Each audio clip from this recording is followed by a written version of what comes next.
It's a beautiful Monday morning, the 15th of June, 2026. And thank you very much for joining us for the Royal Breakfast Show. My name is Marco Kwakozi. Today, the show is fully packed. Of course, we have quite a lot that came from the weekend. The opposition Tonse Alliance was in Kitwe over the weekend and they drew huge crowds. We're going to be discussing that particular story. And of course, President Hakainde Hichilema over the weekend did name and shame some of the members of parliament that opted not to vote for Bill 7. We are also going to be discussing that a little later on. The ECZ has lifted the suspension on Mazabuka Central constituency, and now campaign activities can begin. We are also going to be looking at that. Of course, the World Cup is on, and very interesting results that are coming through this morning. Ivory Coast did beat Ecuador by a goal to nil. We're also going to be looking at what is happening in America, Canada, and of course in Mexico as regards the World Cup. As I said, my name is Marco Kwakozi. Thank you very much for joining us. You're watching us live on channel 277 on DSTV, channel 23 on GoTV. On Topstar, we are on channel 89. Also on the Star Times decoders, we are on channel 543. We're also live on our Facebook page, which is Crown TV Zambia. And of course, not forgetting our YouTube channel, which is also Crown TV Zambia. Now going back to the Copperbelt, where of course we saw some large crowds which did appear for Brian Mundubile as well as Makebi Zulu. Now the question was that a real crowd or was it AI? That is what was being debated upon on social media, of course. But like Mr. Kozi said, you can also find us live on as Crown TV Zambia on our Facebook page. Please subscribe to our YouTube channel where you can be watching us in HD, just in case you might have missed out on some of the shows over the weekend or perhaps some of the Breakfast Show episodes and you'd like to catch up as to what we might have been discussing. Otherwise, my name is Ndashi Mataka. And to sum it all up, today our data boards are locked on to the shifting dynamics on the Copperbelt. A critical regulatory reversal by the Electoral Commission of Zambia in Mazabuka, a thorough look at governing parties' newly unveiled socio-economic blueprint, and a transition of traditional power in the northern region. No emotions and no alignments, obviously. My name is Mike Sakala. And today, just like many people have been asking, what do we get to do, us that are Easterners? Should we show mercy? Or should we pay evil for evil? Or are we paying kindness in kindness? You bitterly complained last week. Yeah, right? He even wanted to cry. Why would you throw it to... No, we want the country to decide on our behalf. We don't want to be quoted at the end of that. We're people that take vengeance and everything like that. I mean, vengeance belongs to God. And obviously we're a Christian nation as much as we are, guided by tradition. So God is going to pour powder on some of the members. Is that what you're saying? So if the Holy Spirit tells us to, we shall go by the leadership of the One Spirit. Zambia, one nation. That's what they said. That's what I'm talking about. That is why I'm actually involving every Zambian. Today, Dash remembers one Zambia, one nation, unity, and everything. Today, she actually agrees to being Ndashi Matakala. All of a sudden. They just misspelled my name today. No, you know what I love about this? You know what I love about today? Look, I can't wait. I can't wait for what is going to happen on this program. And I don't even know what is going to happen. I don't even have an idea what is going to happen. And you made a mistake by throwing it to the viewers because sometimes the viewers are very... That's why I'm looking forward for them to come through and give a fair judgment. At the end of the day, I don't want to be held at tone at this stage, so I want the viewers to just come forward and tell me, give me a guidance. What should I do? Last week you were telling some caller, I don't know who, that ubutenje shiwankoko. Pungwata sakamana. Let's take a break. Let's take a break. We'll be back very, very shortly as we get into the news.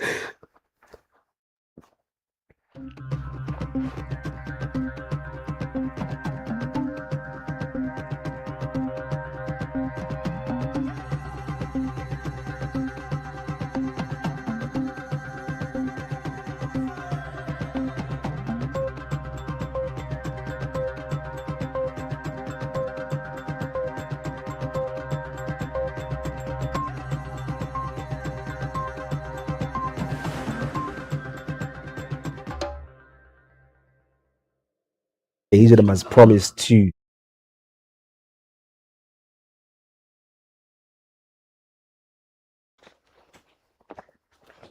Thank you very much for joining us. This is the Daybreak News on Crown TV. Now, the Electoral Commission of Zambia, ECZ, has lifted the suspension of campaigns in Mazabuka Central constituency with immediate effect following a review of the prevailing situation.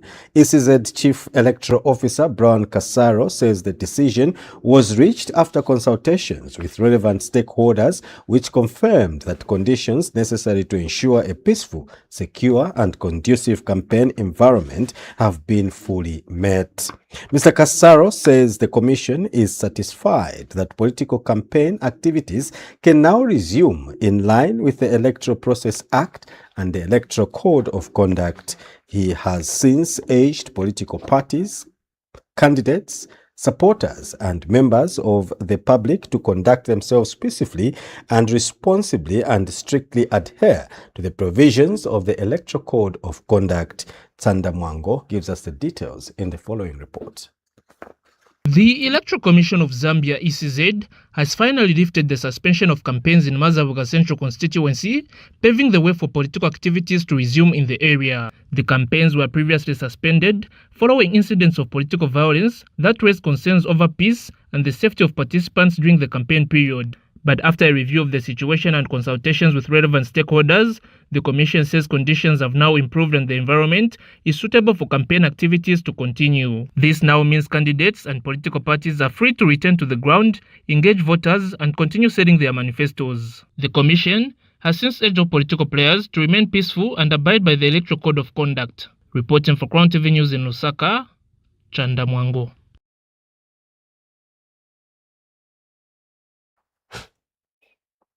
Still in Mazabuka Central independent candidate Gary Nkombo's camp has accused UPND of distributing fake campaign materials bearing his image alongside that of another opposition party in all alleged attempts to mislead voters.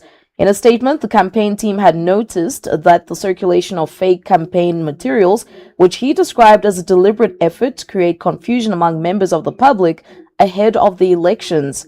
They explained that his official campaign materials contain distinctive security features, including watermarks, and urged voters to ignore the propaganda. The race for the Mazabuka Central parliamentary seat continued to generate headlines and political drama. Earlier Sunday, video surfaced showing a group of women claiming to be former supporters of independent candidate Gary Nkombo. In the footage, the women accused the former lawmaker of failing to deliver meaningful development during his tenure in office. The women were dressed in t-shirts bearing symbols associated with Mr. Nkombo's campaign, alongside portraits of opposition presidential candidates Brian Mundubile and Makebi Zulu.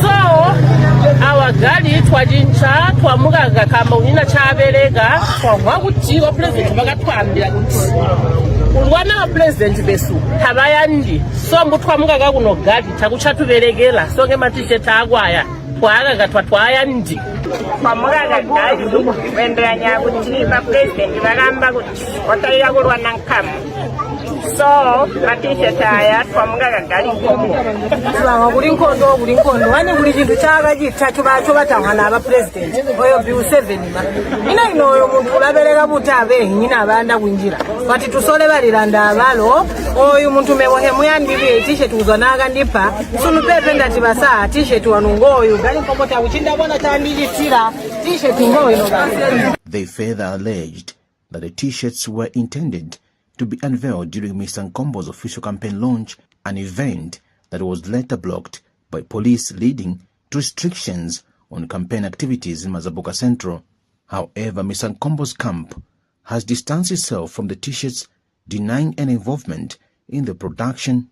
Instead, his team has accused the ruling United Party for National Development UPND of orchestrating the printing and distribution of the materials in an attempt to tarnish his image. Our candidates' t-shirts have a watermark, and the public are advised to ignore such outdated tactics, and they continue to place the confidence and the love that they have shown to our candidates. With accusations and counter-accusations dominating the campaign trail, the political atmosphere in Mazabuka Central remains tense. Ultimately, it will be up to the voters to decide between the former Mazabuka Mayor Vincent Dilanda, contesting on the ruling United Party for National Development UPND ticket, and the former cabinet minister and political heavyweight Gali Nkombo, now seeking a return to parliament as an independent candidate. Blessings Mkandewe reporting, Crown TV News, Lusaka. Now, the Governance and Development Advocates Zambia, GODAZA, says President Hakainde Hichilema's promise to promote peaceful political campaigns is helping improve the electoral environment ahead of the 2026 general elections. GODAZA Executive Director Elias Mulenga says opposition political parties are now able to meet and share their manifestos freely without interference, adding that this is helping strengthen democracy and allowing citizens to make informed choices. Mwango now reports. Elections in Zambia have previously been characterized by violence, political tension, and clashes among supporters during campaign periods. And over the years, concerns have often been raised about the need to promote peaceful political participation and protect democratic freedoms. But as the country moves closer to the 2026 general elections, some stakeholders say the political atmosphere is showing signs of improvement. The Governance and Development Advocates of Zambia, GODAZA, says President Hakainde Hichilema's commitment to peaceful campaigns is helping create a more open political environment. GODAZA Executive Director Elias Mulenga says opposition political parties are now able to hold meetings and present their manifestos freely. We as Governance and Development Advocates Zambia, GODAZA, we would like to commend President Hakainde Hichilema and the Zambia Police Service for creating space where the opposition parties can now freely gather and sell their manifesto to the electorates. This professionalism builds public trust ahead of the 2026 elections, and it is also a fulfillment of President Hakainde Hichilema's promise.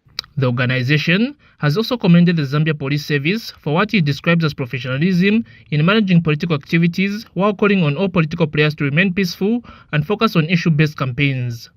That this year's elections will be free, fair, and peaceful throughout the country. Zambia's democracy is measured by how civilly we compete, and let 2026 be remembered as the election where we disagreed on policy but agreed on peace. Reporting for Crown TV News in Lusaka, Chanda Mwango.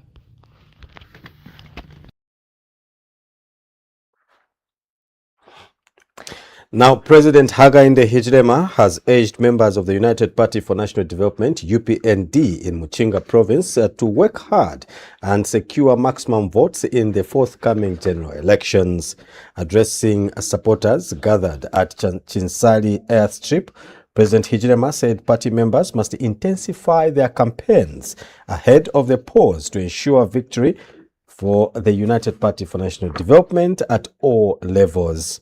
The president emphasized the importance of winning all elective positions, including those of councillors, council chairpersons and mayors, members of parliament and the presidency.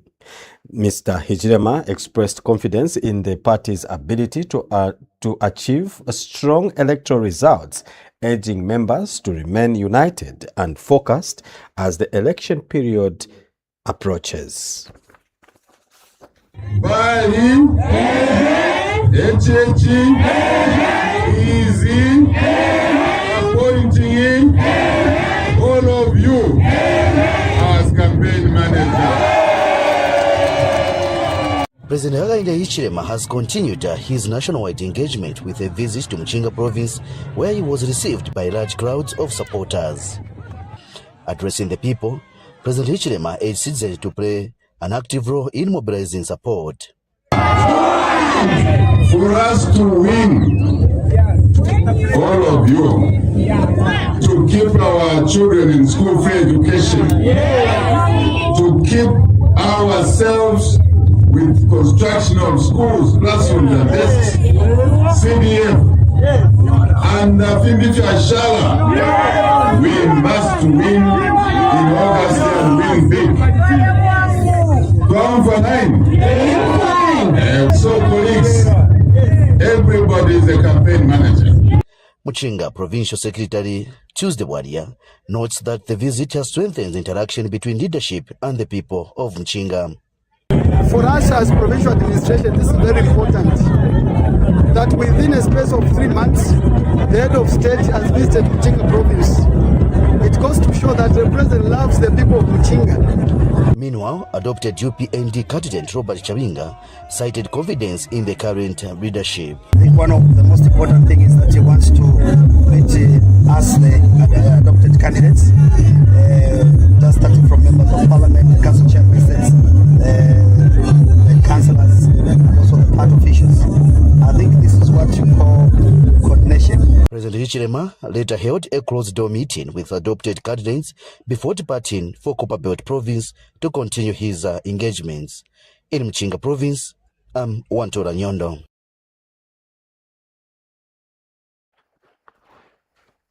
In other stories, the Zambia National Education Coalition, ZANIC, together with Zambia Congress of Trade Unions, have wondered why some individuals are questioning the free education policy, now law that is being offered by President Hakainde Hichilema's administration.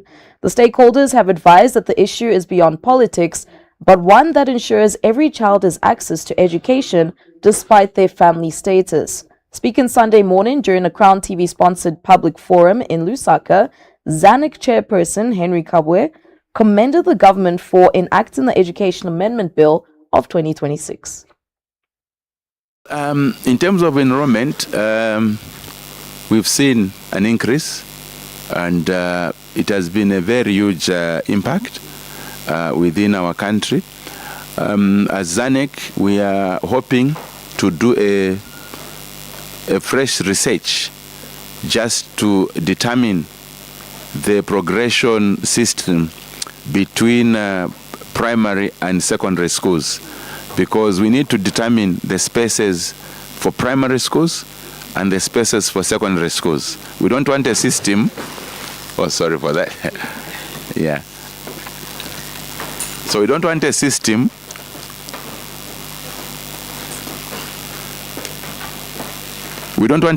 where we have more learners at primary school, and when it comes to progression, we have lesser learners. I believe that for every country to develop, it needs to have its citizens educated, you know. And when you look at even the other countries that are doing well, developed countries, you understand that even the literacy levels have got a better percentage. But through this free education, this is the biggest investment that government has done. This is the biggest investment that government has done.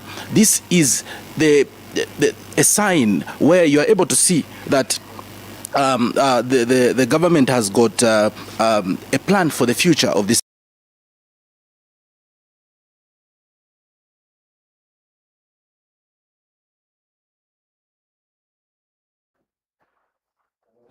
Now getting into sports news, Zambian Super League giants Nkana FC have confirmed the appointment of Elijah Tana as the club's new head coach ahead of the forthcoming season. Tana will be assisted by Josephat Nkoma as first assistant coach and Danashano Malama as second assistant coach. Meanwhile, Michael Porto will continue as goalkeeper coach while Simon Walia retains his role as senior team physical trainer. The appointments were approved by the club's executive committee during a meeting held on Friday. Now, Nkana FC Chief Executive Officer Mwansa Kapyanga said the appointments followed a comprehensive assessment of the club's technical and performance requirements. Kapyanga expressed confidence in the newly constituted technical bench, stating that the club believes the team has the capacity to drive Nkana forward and achieve its sporting objectives. The club has since pledged its full support to the technical bench as preparations for the new season gather momentum. That sporting story brings us to the end of today's Daybreak News. Do sure to catch us at 12 for our midday news, as well as our grand news later in the evening at 18:30 hours. For now, we take a short break. When we come back, the Royal Breakfast Show continues. Stay tuned.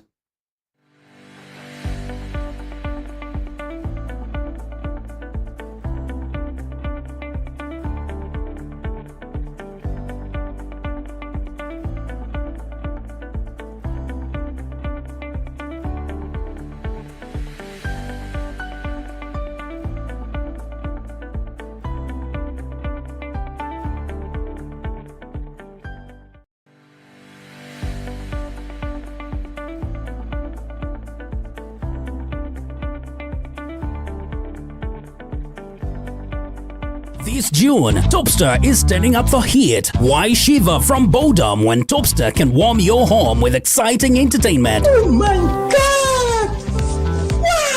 Antenna Classic OD Smart. Get ready for unlimited blockbuster movies and captivating telenovelas on TNT and Novella E+.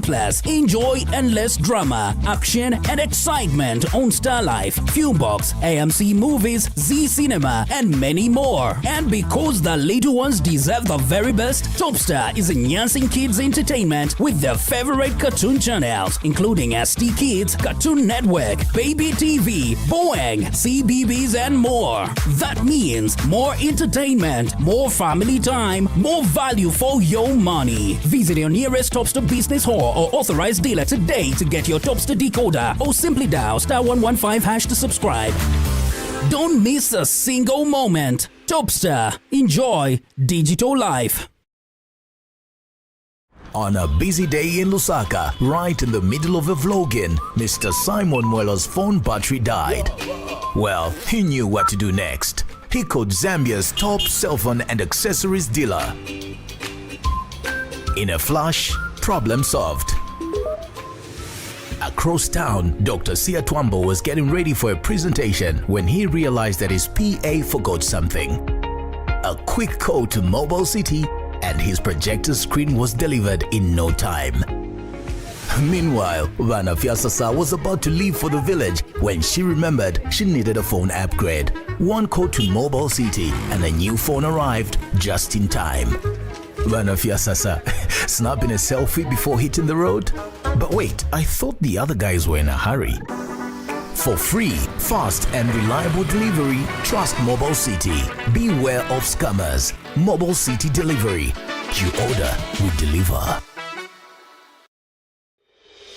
Are you passionate about making a positive impact on communities? Do you dream of a career that combines psychology, social justice, and community empowerment? Enroll in our June 2026 intake for the Diploma in Child and Adolescent Mental Health, community-based work with children and youth. Dive into a transformative journey of learning and advocacy. Immerse yourself in courses that explore human development, social policy, and diverse perspectives. Gain hands-on experience through community projects and internships. REPSI is a TVETA accredited institution and offers all programs through online situated distance learning. You'll be empowered with the skills to create real lasting impact in communities. Join us in shaping a brighter, more inclusive future for children and young people. Enroll with us for a program that equips you with the skills to create real, lasting impact. To start your application, email us admissions.zambia@repsi.org or www.repsi.org or our Facebook page @RepsiZambia or call 0770-707-924.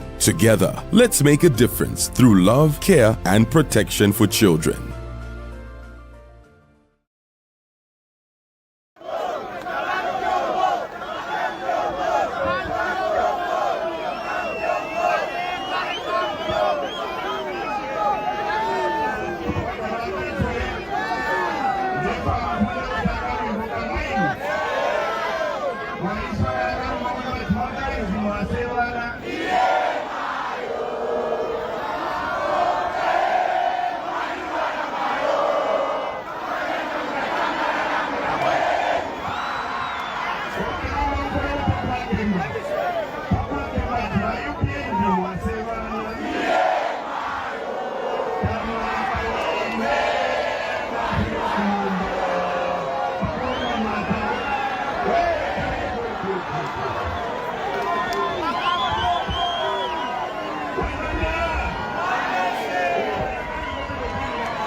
Those are the hundreds of people that attended the Mundubile and Makebi rally that was held in Kitwe over the weekend. And a lot of people have been talking about this huge number of people that attended that particular event. But we will get to that a little later on. For now, let's have a look at how the kwacha is performing against other major currencies.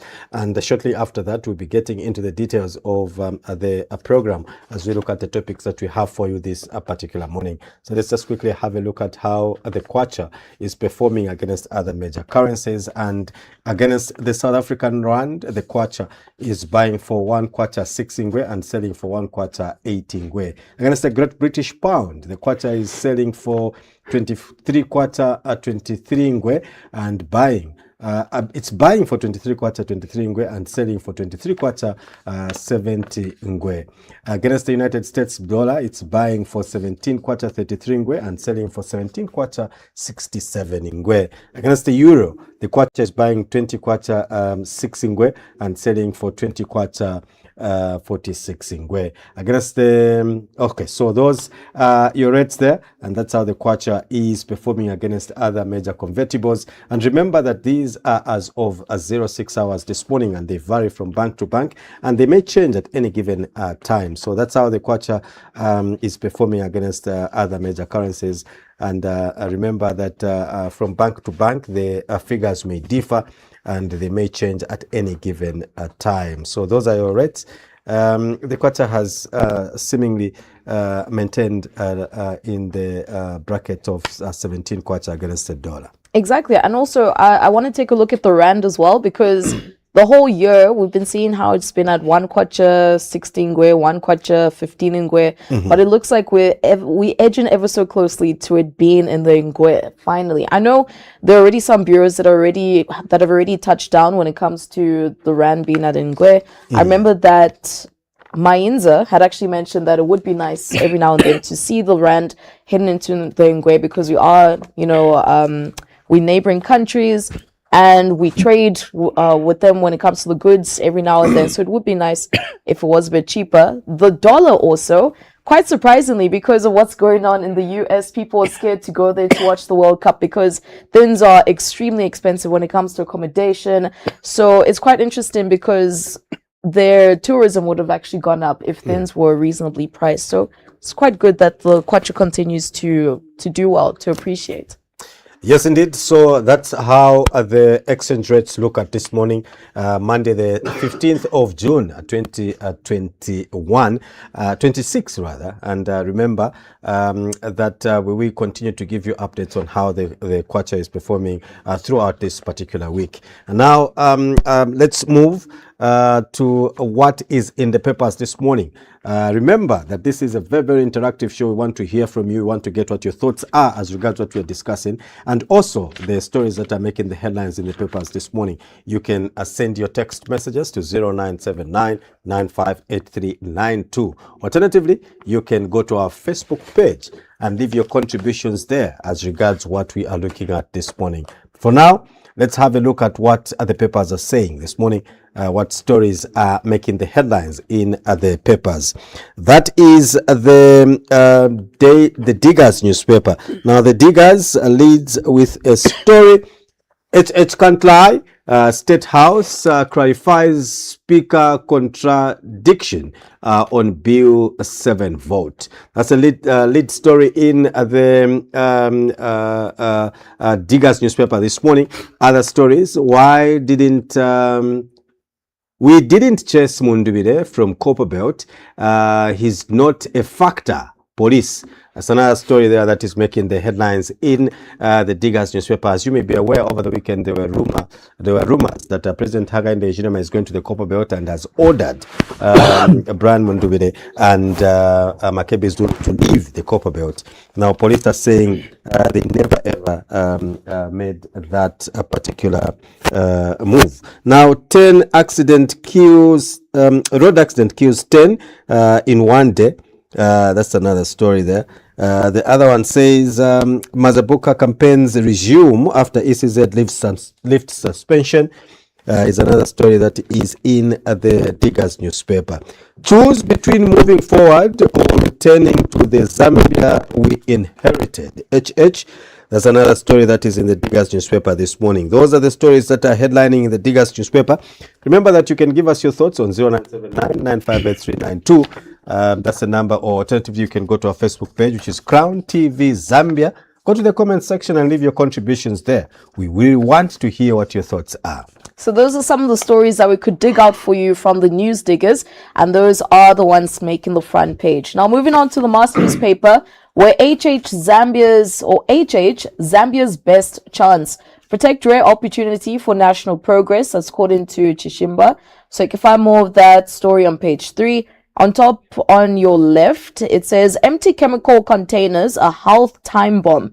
That's according to an expert, and you can read more of that story on page 3. And that's a climate expert who's actually warned farmers. Underneath that, Tonse Kitwe rally signals change is coming, says Changala. So you can find more of that story on page 3. And then police order Mundubile Makebi out of Ndola. So you can find more of that story on page 2. And then drug abuse among youths has reached crisis levels. That's according to MQHZ. So you can find more of that story on page 3. There's also a picture story where the president, Hakainde Hichilema, is on the left with United Progress People, UPP president, Xavier Chishimba at the UPND Secretariat recently. Otherwise, those are the headlines making the front page of the mass newspaper this morning.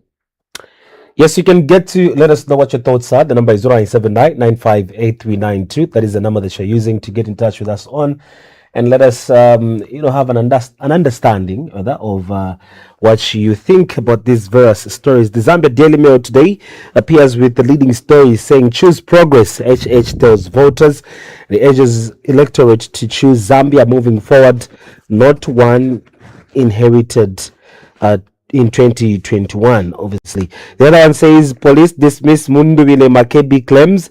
The story that you find in the Zambia Daily Mail newspaper. Next to it, it says, stakeholders back UPND Manifesto.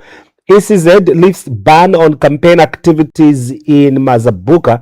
That's another story that we do have here as a major story for discussion. Now, the story elsewhere reads, Ndola EV plant priority. That's according to PS. The other one says ZCS acts on overcrowding. I beg your pardon. There is an insider there that you can look forward to. It says HH sales record court's future. And on an inspirational note, considering the fact that it's a Monday, even as though, regardless of us mentioning the other time, Dash, that, motivation is like bathing. It is recommended every day. There is no special day for motivation. Monday, obviously, you need to start your week strongly, very inspired. It says, if you want to fly in the sky, you need to leave the earth. If you want to move forward, you need to let go of the past that drags you down. That's a Ray. An interesting inspiration right there. It reminds me of a statement that people want to go to heaven, but they don't want to die. 0979958392 is the number you're dialing if you want to get in touch with us. That is the Daily Nation newspaper. Remember that you can leave your comments on our Facebook page, Crown TV Zambia. Go to this particular broadcast because it's live there. Go to the comment section and leave your contributions there. We need landslide victory, HH, as he urges UPND to secure a massive victory in the August 13 polls for continuity with development. Says his economic achievements in his first term should make the campaigns easier for the ruling party. That's a lead story in the Daily Revelation, in the Daily Nation rather. Other stories are making the headlines in the Daily Nation. Zambia, I beg your pardon, Zambia experiencing 1991 wind of change. Saki. It's another story that is making the headlines in the Daily Nation. The other one says HH better than PF thieves, Alifwe Kelo, as PF Deputy Secretary General in charge of administration urges Zambians to protect economic gains scored by President Hichilema and reject a return to leadership of plundering and looting. That's another story that you will find on page 3 in the Daily Nation newspaper.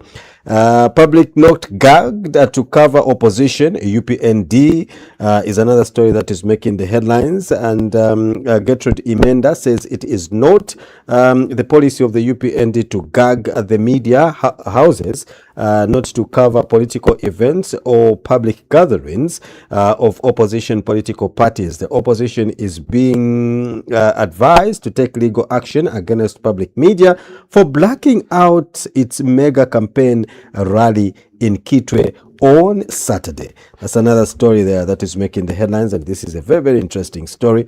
Those are the stories that are in the Daily Nation this Monday morning, the 15th of June 2026. Remember that you can get in touch with us on the number 0979 9583 92. I can't believe we're already halfway through the month. Oh, yeah. I can't believe we're saying that it's the 15th of June. Wow. But moving on to the Times of Zambia newspaper this morning, the main headline leads with HH woos Muchinga voters, urges electorate to vote for UPND candidates at all levels. And then on top, one of the headlines that you'll find there is a UPND Alliance chair assures a better Zambia. So more of that story on page 2. Stanbic calls for sustained economic reforms to cut business costs. And at the back, you find a headline which reads, Krog wins Zambia Open. So you can find more of that story on page 16. And then in blue, under the main headline, ECZ lifts Mazabuka campaign ban. Of course, we'll be talking about that later. And then underneath the picture of the president, Zanuck hails free education. On the other side in blue, on your right, Zambia safe under HH. And then that's just a follow-up on the main headline where it says, as he dates Mansa. So those are the headlines making the front page of the Times of Zambia newspaper this morning. Remember, you can always pick and choose as to which headline stands out to you the most, either by going to our Facebook page where you can leave a comment underneath our live, or you can just leave us a text message by texting on 0979 958 392. And of course, as always, we will open up the phone lines so that we can also hear your lovely voices. Yes, indeed. The Daily Revelation has the following stories in revealing today. The leading story says, I still tender apology, Mr. President. That's according to the former Health Minister Elijah Muchima. As the story goes on to read, I still tender apologies to President Hakainde Hichilema, says former Health Minister. And what's this is quite a little bit blurry. Ikelengi, is it Ikelengi? Ikelengi, member of parliament, Elijah Muchima.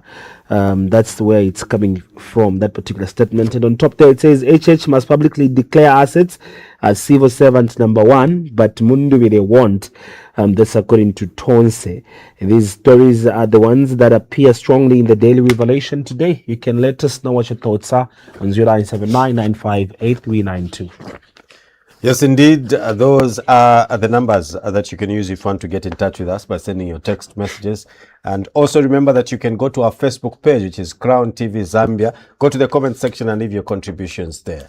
And we will be more than happy to hear what your thoughts are as regards those particular stories that we've shared with you. And of course, the other issues that we're looking at this particular morning. We also want to hear your thoughts on those. Now, let's get to see what has made the papers for Dash and Mike. For me, I think there's a very interesting story in the Daily Nation newspaper attributed to PF Deputy Secretary General Edwin Ifeke, who says, if I'm not mistaken, that people should not vote for the PF back in office, and people should protect the gains, the economic gains of President Hakainde Hichilema. We do know that last week we saw the PF joining into an join alliance. the UPND alliance. Mm-hmm. And it's interesting now to hear that they are beginning to speak in this manner, are beginning to regard the other camp as people that are going to take us back to 2021, actually, and issues to do with how the country has gained as regards the economy, and that people when voting should put that into mind. When President Hakainde Hichilema came into office, he mentioned one thing, and one of the many things that he mentioned was the fact that he did not want to have an administration that was marred by corruption. And unfortunately, yes, every government here and there has a bit of, corruption here and there, according to reports or allegations. But that is what used to appear in most of the headlines under the PF, unfortunately. But it's quite unfortunate also that the PF's reign, when they were in office for the past 5 years, they did bring a lot of development to the country, and unfortunately, because of all of the violence that ensued, that sort of overlapped everything that they had actually worked for. And that is why every now and then you hear how political advocates or political governance experts, they always talk about the fact that they don't want to go back to a regime or to a time where there was lots of violence, there was lots of carderism, there was lots of unrest, especially in this period where people be walking around in their regalia and they'd be stripped of it because maybe they're coming into contact with a political party that is not in favorable books. Well, for me, I would love to also just echo what you said, to say it is interesting enough to hear, such kind of sentiments coming through from the Patriotic Front, who not so very long ago were hearing that they looking forward to coming back into office, that they are gonna do better than what the current regime has done. The court cases back and forth, getting to fight who should be eligible leader, a lot of those kind of issues. Now, like you've mentioned last week, they've joined into an alliance with the United Party for National Development. Obviously, this the Common Court did get to be at play. If you can't beat them, join them. It shows that. So to me, what that signals is that I think where everything else that you could possibly try out has failed, what do you do? Politics obviously is an issue, is rather, should I call it an industry, or is pretty much this particular aspect of life where you have to battle with ideas, and if your ideas cannot get to beat the other person's ideas win. And also sometimes you just get to oppose for the sake of being opposition, even when there is no tangible matter really to talk about. But now that they're getting to realign themselves and getting to think, you say, let's work with the winning team. And obviously the current president's message has been that this is not a time that we're supposed to see a Zambia that is divided. And that was in his welcoming remarks to these parties, the 5 parties that joined into an alliance with the United Party for National Development. And he charged them to go wide and abroad to just get to speak the message and campaign, so that together, collectively, we look forward to building a Zambia that we want to see for the next generations to come. Time for politicking where you're supposed to be name blaming or is over. This is the time for us to unite. This is the time for us to work towards a common goal for the country. And obviously the PF, it is very evident that they've seen that this is how we're supposed to move. And it's not surprising really to get to hear such comments from the SG. But I think I also want to take your attention to the Mass newspaper. There was an interesting headline where it says, Tonse Kitwe rally signals change is coming, says Changala. So that's from the advocates in Brebna, Changala, who says that we might be going back to the times where change is imminent. But like what you mentioned, I mean, like there's so many economic reforms that the current president has actually brought in. And going back to the same headline that you'd mentioned from the Daily Nation, again, why would you want to change something that is working? But of course, people on the ground feel like it's not really working as the way it's been portrayed to. But if you look at it from a global scale as well, Bloomberg also reported the fact that the kwacha is going to be doing quite well, and it actually has, having the fact that we've dropped to 17 kwacha. So it's just interesting that some people already feel that change is imminent, But judging by the crowd that appeared in Kitwe, I mean, it's not to say that it's going to be a landslide victory the way people thought it would at the beginning of the year. And we also remember how the president did project that he will be aiming at getting 5 million votes. But it looks like it might be a very, very tough contest this time around. So those are the stories that made the headlines in the papers this morning. Remember that you can give us your thoughts by sending your text messages to the number 0979958339 to let us know what you think about those particular stories. Now let's move. And there is a very interesting story that came from the Copperbelt over the weekend. And this is about the visit of Makebi, or should I start by saying Brian Mundubile and Makebi Zulu, when they visited Kitwe, they pulled a huge crowd that has raised a lot of debate. And of course, Dashia is talking about that particular huge crowd signifying that Zambia is headed for change. And also we did hear some people, especially on social media, arguing that that is artificial intelligence or AI generated videos and pictures. Let's get to look at some pictures and some videos of that particular crowd, and then we can get back to discuss what transpired.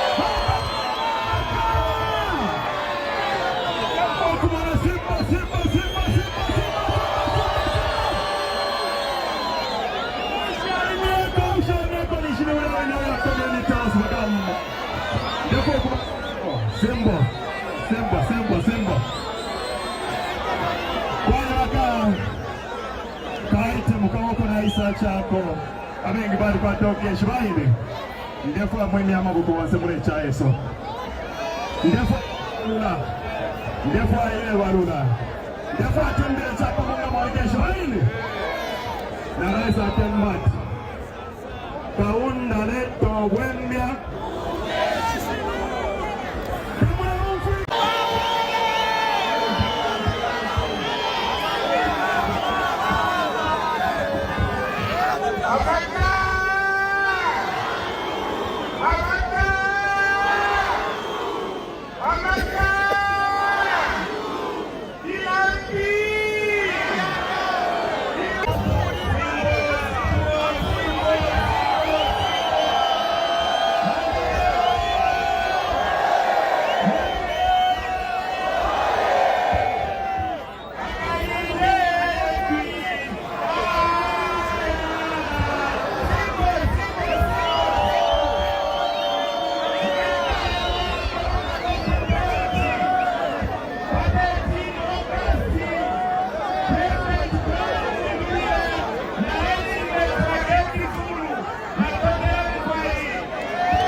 May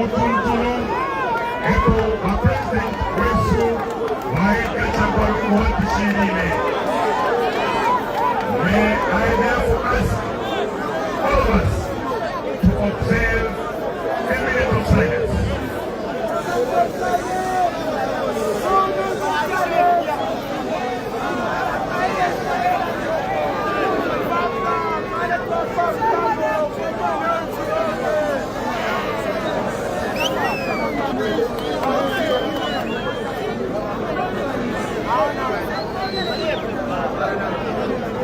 Amen.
So that was what happened in Kitwe. And of course, the opposition leader, Brian Mundubile, and his running mate visited Kitwe. And those are some of the pictures of what transpired whilst in Kitwe. Interesting to see those pictures. And that's another huge crowd that has sparked debate on social media. Is this real or is this AI generated? Now, trust me, there's no way this could be real. I do understand that, trust me, because I'm looking at how far that goes. Should be the whole Kitwe. This should be the whole town, really. There wasn't anybody left in their homes. Not to refute the fact that people turned out, and really, pretty much, we could actually get to see from the raw footage that we showed earlier. There was a lot of people that turned out, really. People were in attendance, but to exaggerate the numbers to the previous picture, this look like real people, definitely. But to the other picture, which has been circulating on social media, this one specifically, that would be a lie. That cannot be, because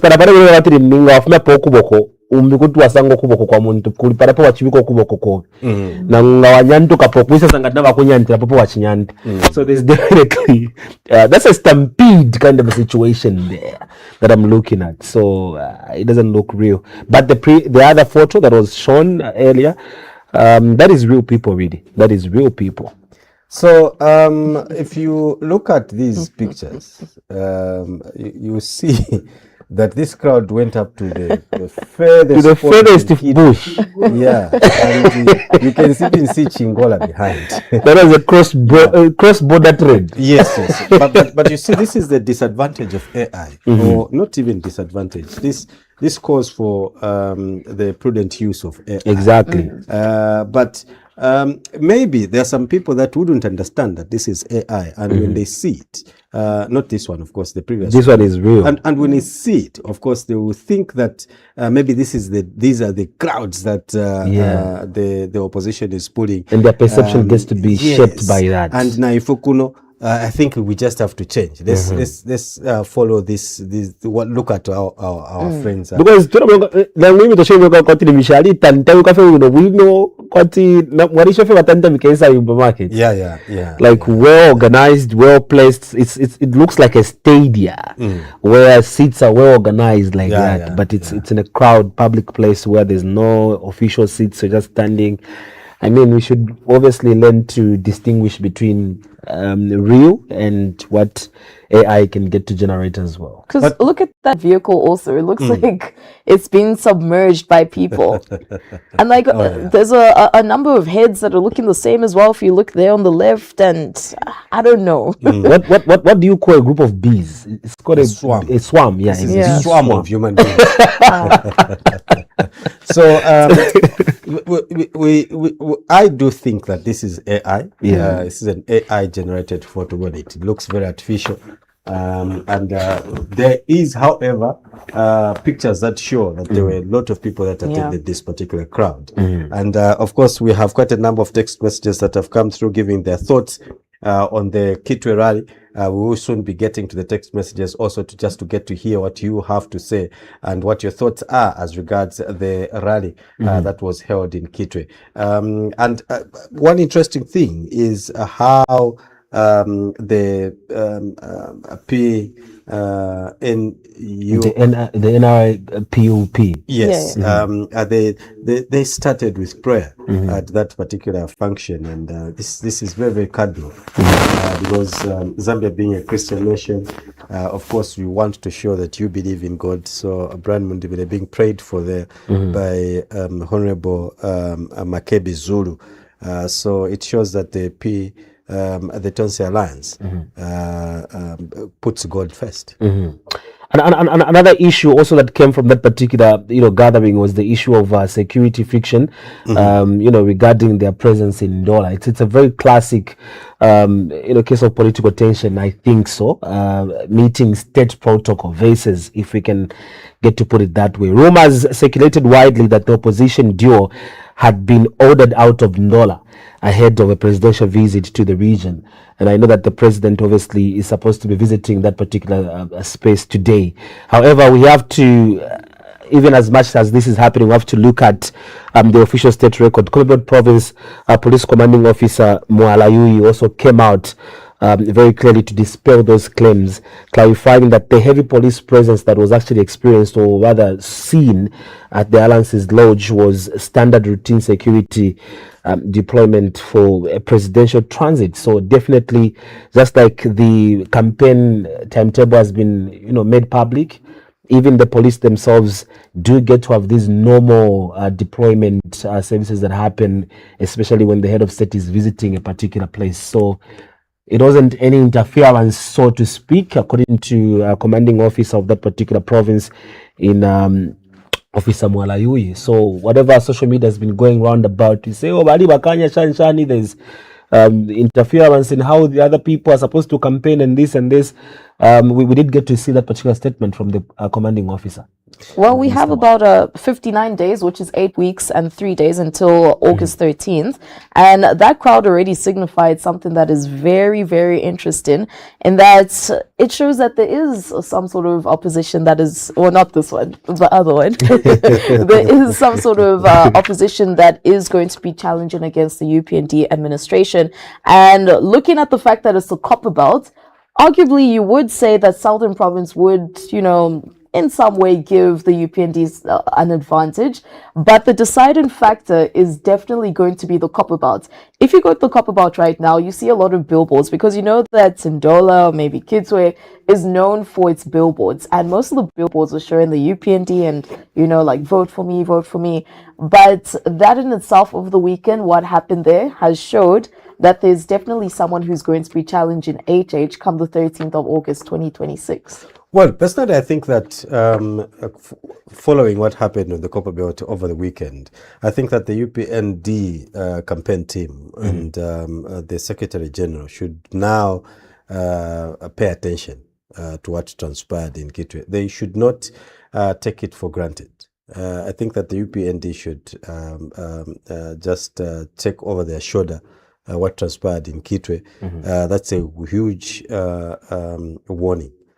So they should, I think, that sends the correct numbers of people on the Copperbelt to go and do the work, because clearly there is a threat there, and also the president is going there today, and we await to see what will come out of the Copperbelt. I think that according to, you know, when we talk about the procedure in terms of authority, the head of state is more aware of this than any other person else. I think so.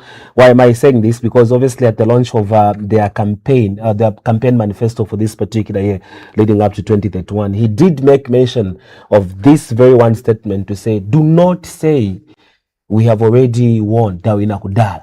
Don't be comfortable that Dawina Kudala. The work needs to be done on the ground level. Let's go there and make sure that we all are campaigners if we want to regain the seat for the second term. So definitely I think that they are aware of that. It is just a matter of everybody else that is involved, that has been charged with the mandate too. Just like we did get to hear that everybody else in that particular forum, everybody else that identifies as a loyalist of the United Party for National Development was appointed as a campaign manager by the head of state. So they need to go deep into these particular spaces and ensure that they spread the message that UPND intends to, accomplish, or rather get to implement for the country in the next 5 years if they should be given another term.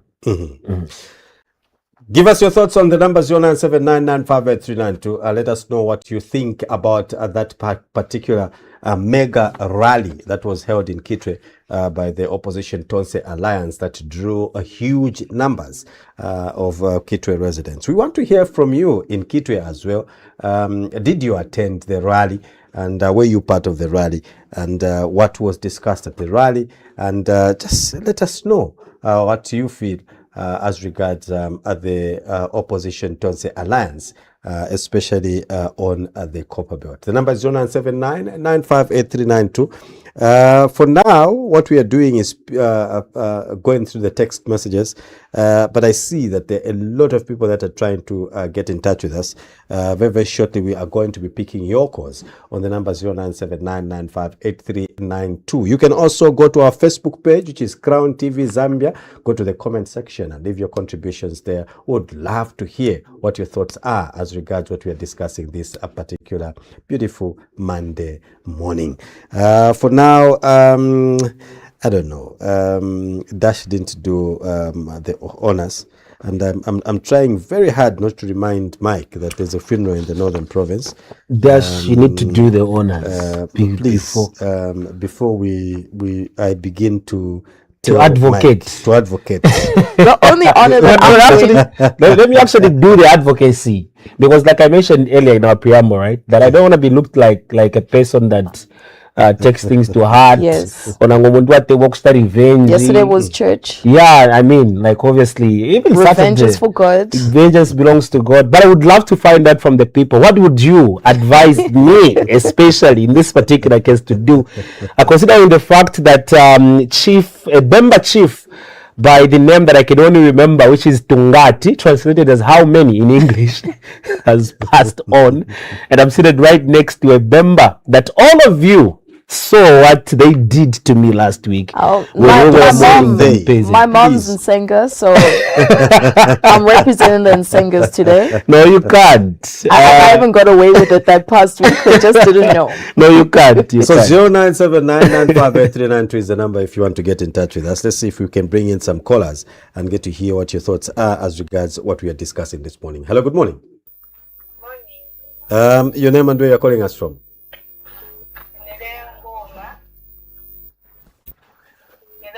Yes. Hey, Leah, Timvel. Hello? Pepa ko muzime mutoseko volume kuchilimba. Kapena tizamvera na bwino.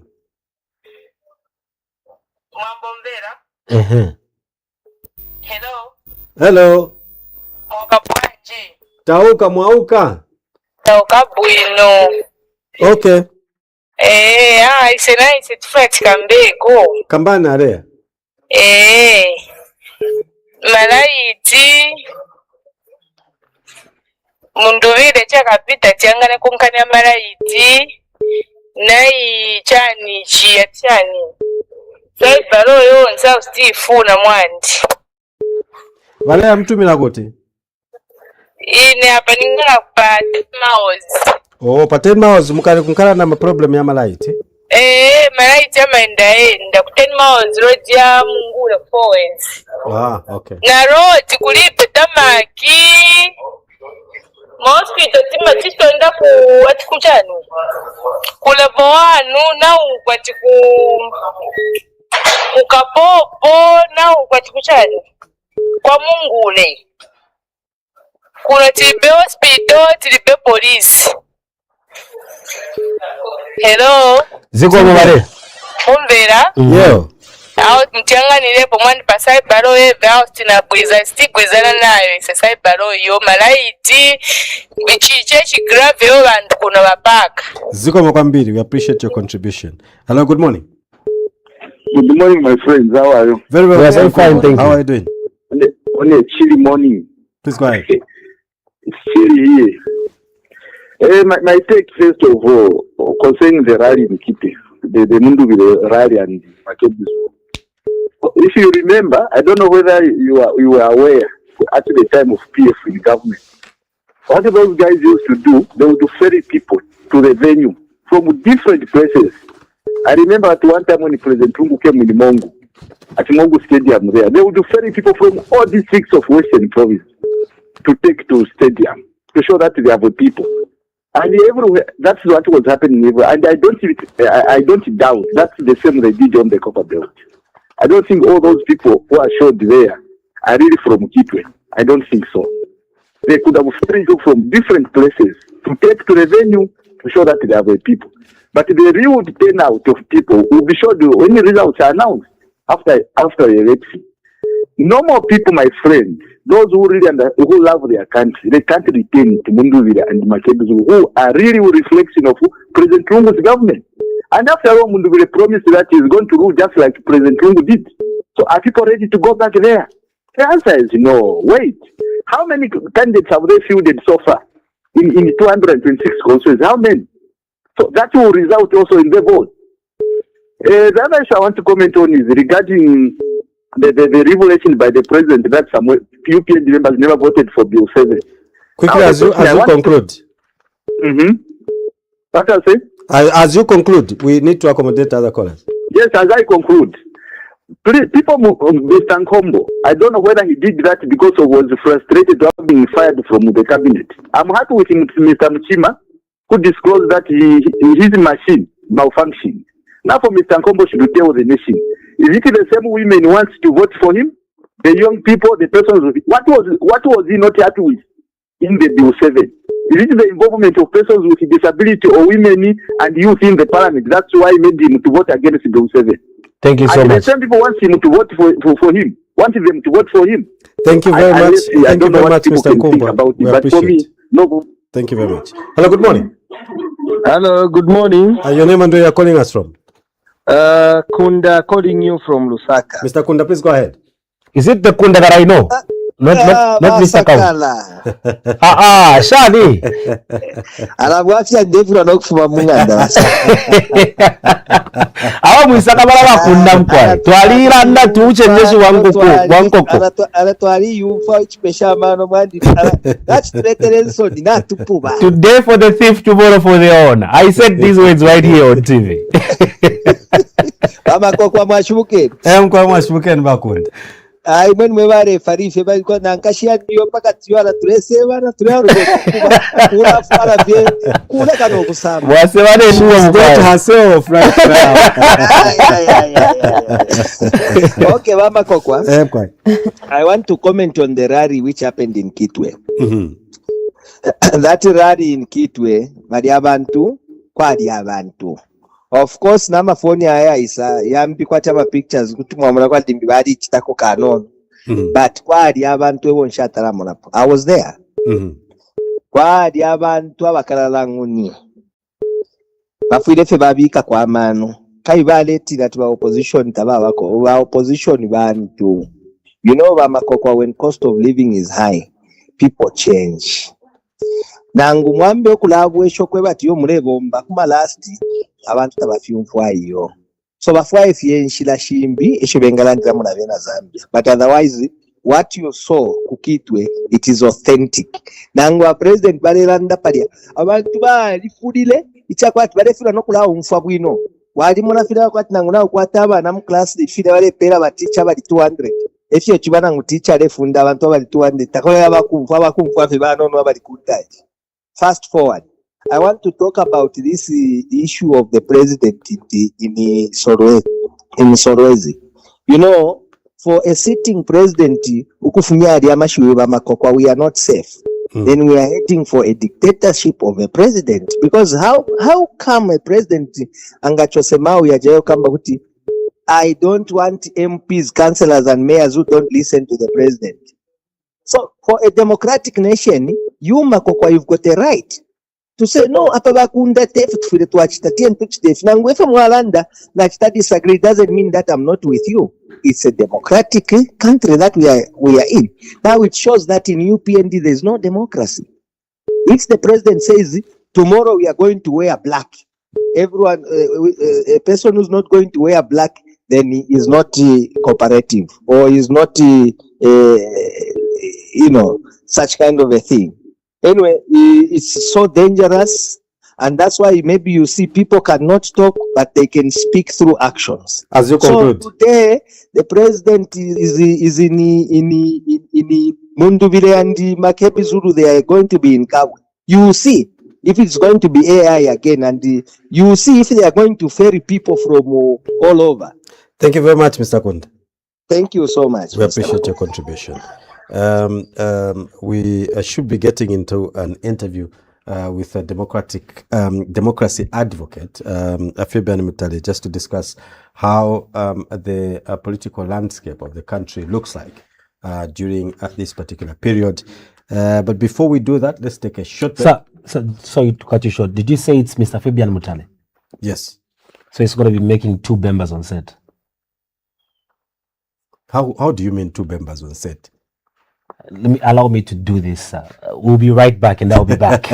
I'll be back. We'll be back after this break.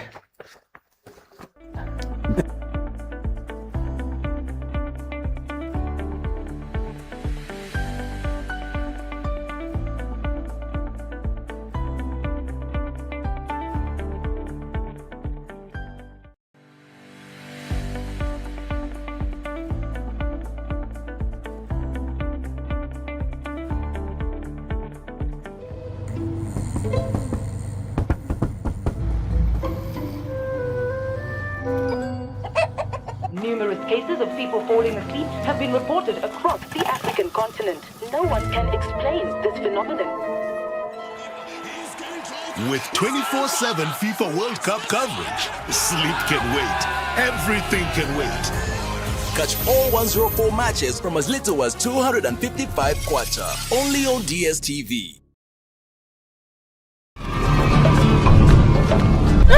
Ulefwaya usende ati ya munani pati iyi nshirapusha no kutunga chuwa Alala kentrande na imwe Mana nwamingisha nomba munganda Mana nwamingisha munganda Takaina pakulala yero ufifuru tapano kuningalalira mwanzimu nalaisa vemwisaka mana Vibufiri chalo tonse kukosa vendasa kama na fyo mweobe Abantu abalefu efyupo muno mu kyalo bengi sana. Nomba ina wamwisa nali upo hapo. ine ne ali kunombera ine pano wafe olwo abantu abaleeta mboti bakweba atukweba ati ine nshaupapo nshakwatapo mwana ine ninjiperesha kulima nga muli serious munjo ati ndi serious kozi ine chirafuwa kusebana kuchalo kuti wana pabeneka ibo mwefa kupa ine ngakwala omwana kashuwa isunga pano pachalo pona aba ine vingani na imwe waza pikira vingani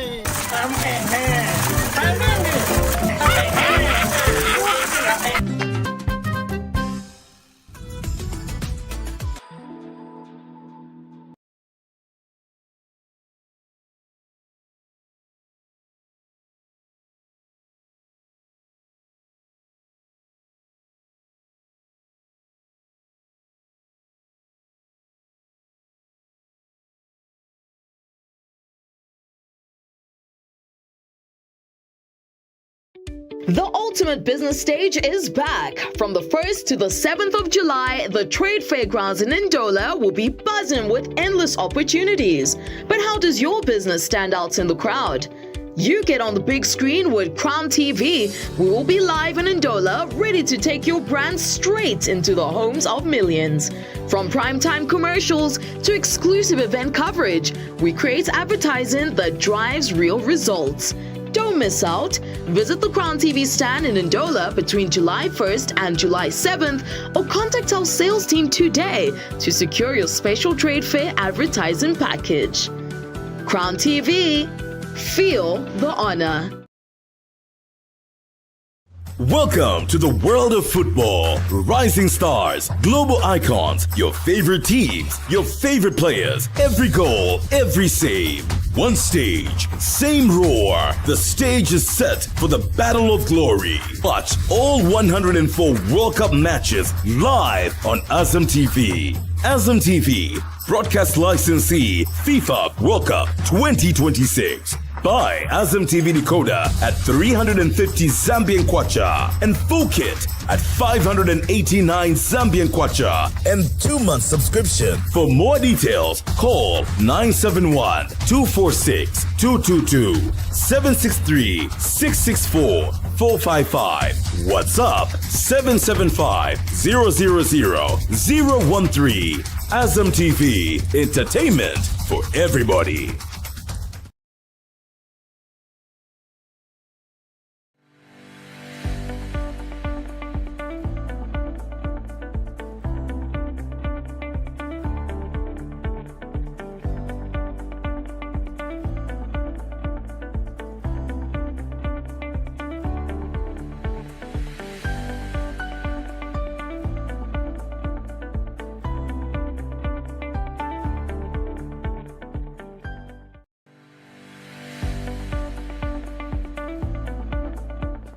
Thank you very much. You are still on the Real Breakfast Show on Crown TV, and we now have been joined by a democracy advocate, Fabian Mutale, of course, to discuss what is happening in the country. And very, very shortly also, we are going to be joined by Mr. Mlenga of Godaza, of course, to join in the discussion as regards the political landscape in the country as things stand. Allow me at this time to welcome Mr. Mutale. Thank you very much for joining us for the Real Breakfast Show. Good morning and welcome. Oh, a morning, Kozi. Morning, Dash. A morning. Like you're just waking up. Right. Well, yeah, it's a cozy, cold morning. You peep around the window, you think it's still too early. Oh, yeah. Okay. Sure. Let's quickly get into it. There's quite a lot of developments that have been happening in the country recently. And of course, let's start with the lifting of the suspension of campaigns in Mazabuka Central constituency. Activities there were suspended early last week because of the situation in the area. You know that this is an area where we saw some violence during the filing in of nomination. What do you make of the lifting of the suspension? Oh, it's timely, and democratically speaking, it gives a credence to the Electoral Commission of Zambia. I know it was a precautionary measure in the light of the violence that was almost becoming rife. The activities leading to the nomination and the starting of the campaigns, I think ECZ in their wisdom thought it was wise that they halt campaigns, especially that warring factions, in this case the independent candidate and those that thought he should not have gone as an independent. But let me be quick to mention that I think those that feel Mr. Nkombo should not stand as an independent are misplaced. He may have his own shortcomings as an individual, but the decision made thereof in his persona is based on the freedom of choice that every Zambian has. And gagging him to campaign or to participate in democratic activities is actually negating the efforts that the UPND have made over the past 4 years, where they don't support violence. They have seemed to nip it in the bud, but those scenes in Mazabuka brought sad memories, and ECZ thought they should put a stop to that by suspending elections. Thank you, ECZ. Now that the campaigns are back in Mazabuka, let's see people campaign objectively. Those that are standing against Nkombo, let them prove to the people that they're better than him, and the people will decide. Some citizens in Mazabuka did mention the fact that there was some sort of undemocratic practices that were shown. Do you share the same sentiments? It is very undemocratic to ask someone to step down when they have chosen to go ahead. Look, Gary Nkombo, for all I know, is a person that has been the UPND for quite some time. During the 2021 elections, he stood out and defended the vote that was almost being stolen. So he was a hero. For whatever reasons, he fell out of favor with the party functionary. But that does not take away his right to stand as an independent. So those that within the party that allegedly sponsoring people to go for Gary, I think they are just giving undue popularity. You know, publicity is publicity. Either bad or good is publicity. We have seen quite a number of candidates withdrawing from the race, especially at parliamentary level. And some sectors of society seem to think that this, or are claiming that this shows how the democratic space in the country has shrunk. And also we have seen in some constituencies some members of parliament going unopposed, which also some are saying is not a good sign for democracy. What do you make of that? Mr. Kozi, look, we are talking people withdrawing, people of the same house. These are people that applied to be adopted on a particular political party, and they were not adopted. They decide to stand independent. Now, it also brings to light the leadership efficacy of the UPND, I would call it, to convince their members who at some point were aggrieved, stood as independent, and decided to withdraw. This does not mean that democratically we are shrinking. No. Ivana bangandaimo baumfwana bawikhyanya, they decide to say, well, yes, I was not adopted, but I think supporting the legitimately adopted the candidate would unite the family. That has nothing to do with democracy shrinking. If it were another member of the party, I mean a different political party, would say maybe they have been coerced. But those are family members, and family members fight. Members say muto walupwa tawitika usenda mafe. So if UPND has decided to reach out to their members, their aggrieved members, negotiated their way to say, at the end of the day, we are one family. We may not have adopted you, but come, let's sit on the table and discuss how best we're going to help each other. So it be it. Those that are standing unopposed. Are you telling me, Kozi, that all the participants that were supposed to be there. We have over 10 presidential candidates, isn't it? We expect an average of 10 candidates from different political parties in each constituency. Where are those candidates? If, for instance, UPND decides to withdraw their independent member of parliament, independent candidate, or they engage the independent candidates to withdraw, that simply means it was UPND versus UPND. So why should people go to an election with UPND versus UPND?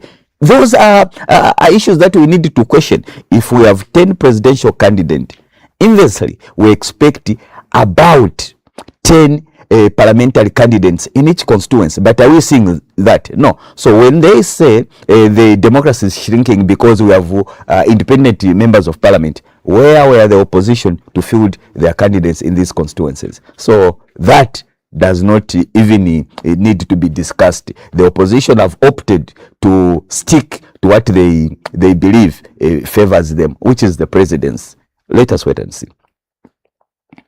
Now, moving on, we did hear over the weekend that President Hakainde Hichilema did name 4 members of parliament, former members of parliament, who he said did not vote for Bill 7. And a lot of stakeholders have come in to speak about this matter and say it was not proper, it was not right for the president to go public about the people that did not vote for Bill 7. What do you make of these sentiments, and what would be your thought as regards the president's decision to go public on this matter?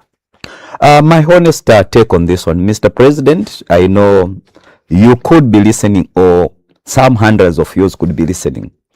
I think we have so much confidence in you, and we don't want you to degenerate in the past where we had the people singing in fwiti in front of cameras. Speaking off the cuff, sometimes people use emotions.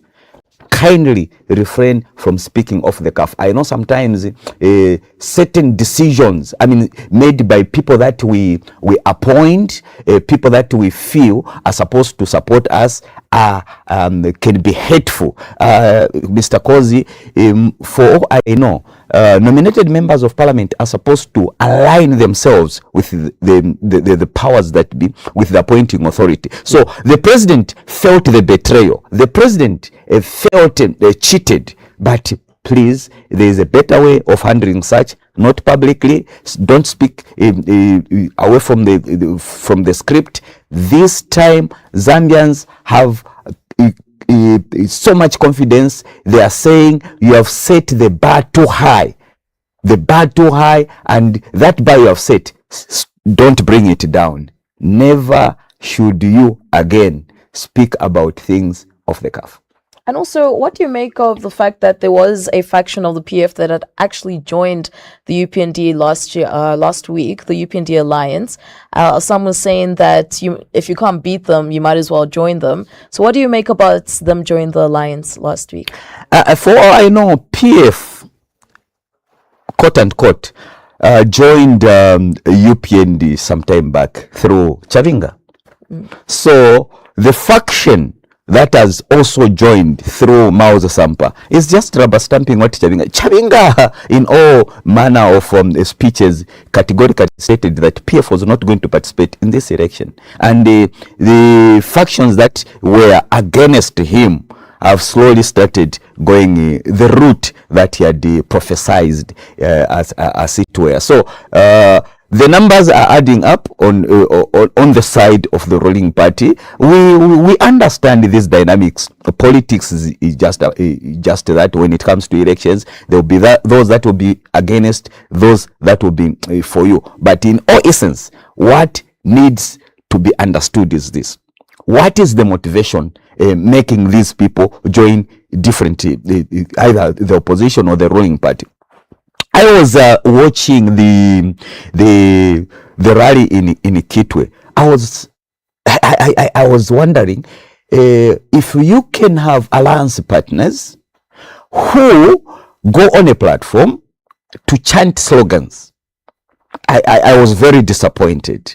I was very disappointed because what I expected is the alliance partners on the side of the opposition, they should have now told the Zambians what they thought brought them together in the context of telling the Zambians the alternatives. But what did we see? They chanted slogans, sang 2-minute songs, and left the stage. Look, we need to have an opposition now, 58 days today,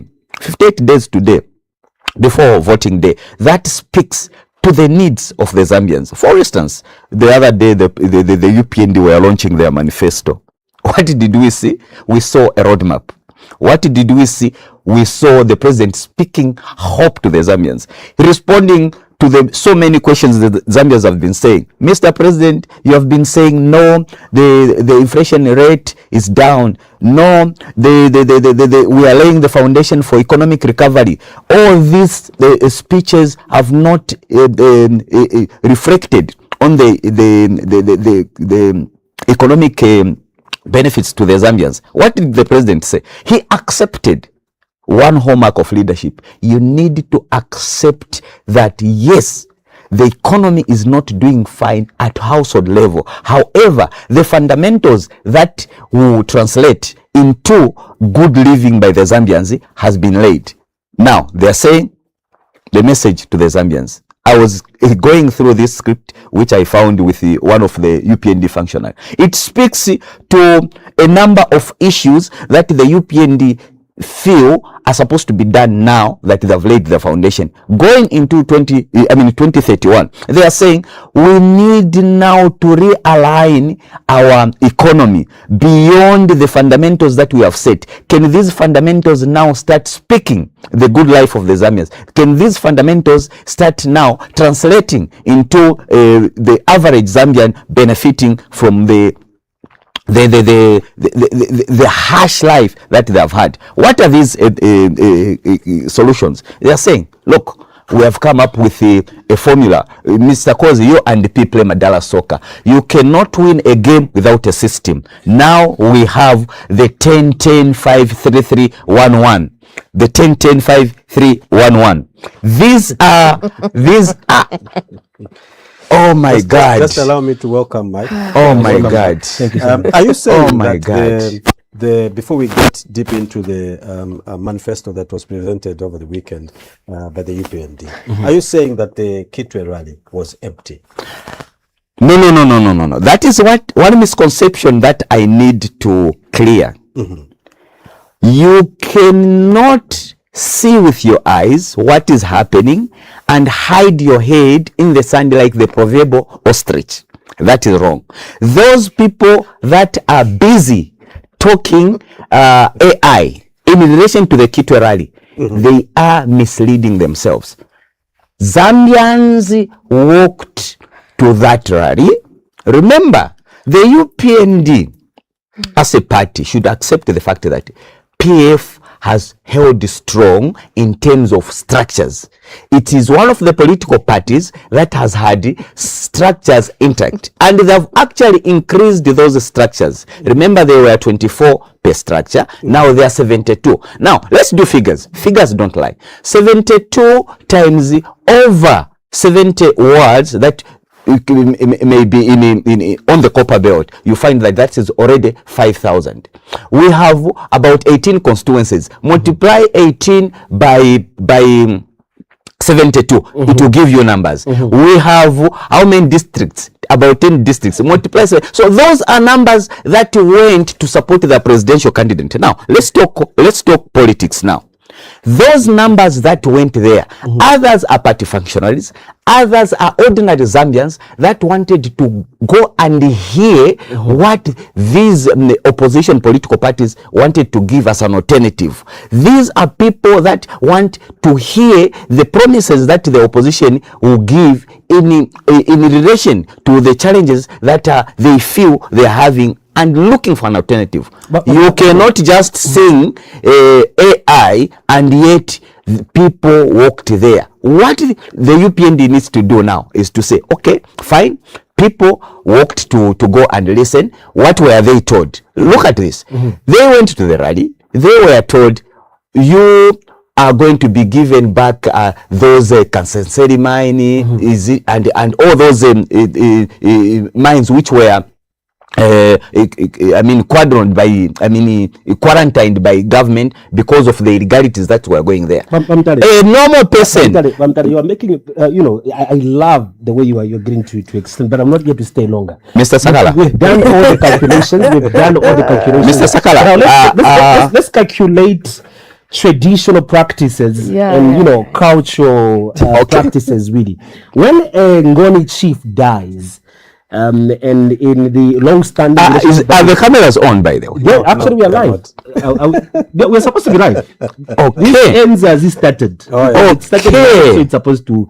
So now what happens in this particular manner? I hear that there is a Bemba chief that has died. Unless you prove to me that I speak facts. You remember when we were dealing with the bill 7, now an act of parliament, like I mentioned, act number 13. Look here, there was delimitation. Check your facts right. Chief Tungati, you should not stay I should not stay here long, sir. Please, let's oh my God. Let's make progress on the Oh program. my word. Honors. Yeah. Allow me to do what have been mandated by Chief Nzamane. I know that Mpezeni is late, but Nzamane has instructed me as well, to just come here and ensure that the members are looking very beautiful this particular morning. Oh no. Yeah, this is strictly as per instruction, ladies and gentlemen. I was just instructed to come and What a time to be in Senga. This is a trap. What a time to be a member. You look lovely. This is a trap. What a time to be in Senga. Today for the thief, tomorrow for the honor. But I will litigate, eh? No, please continue explaining. Let's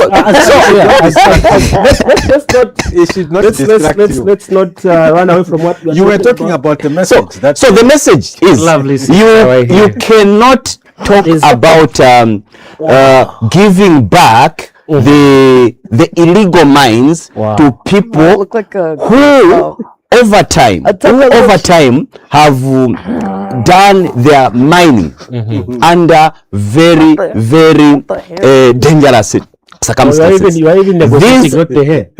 Did you negotiate with me like that? But I didn't put this my Oh my God! Don't be distracted. In the name of the Chewas, Chief Chitukulu, this is for you. We are preserving culture. I baptize you. I think the discussion can. Sir, I didn't say stop talking. Okay. So, Mr. Kozi, we are saying, Mr. Kozi, before you continue, thank you so much for this privilege. You're welcome. To the people watching, thank you so very much. I'm going to be leaving this particular place. You can continue. Remember, ladies and gentlemen. There's always a good day for everyone. Okay, so Mr. Kozi, yes, sir, please go ahead. This is a trap. Now, we are talking.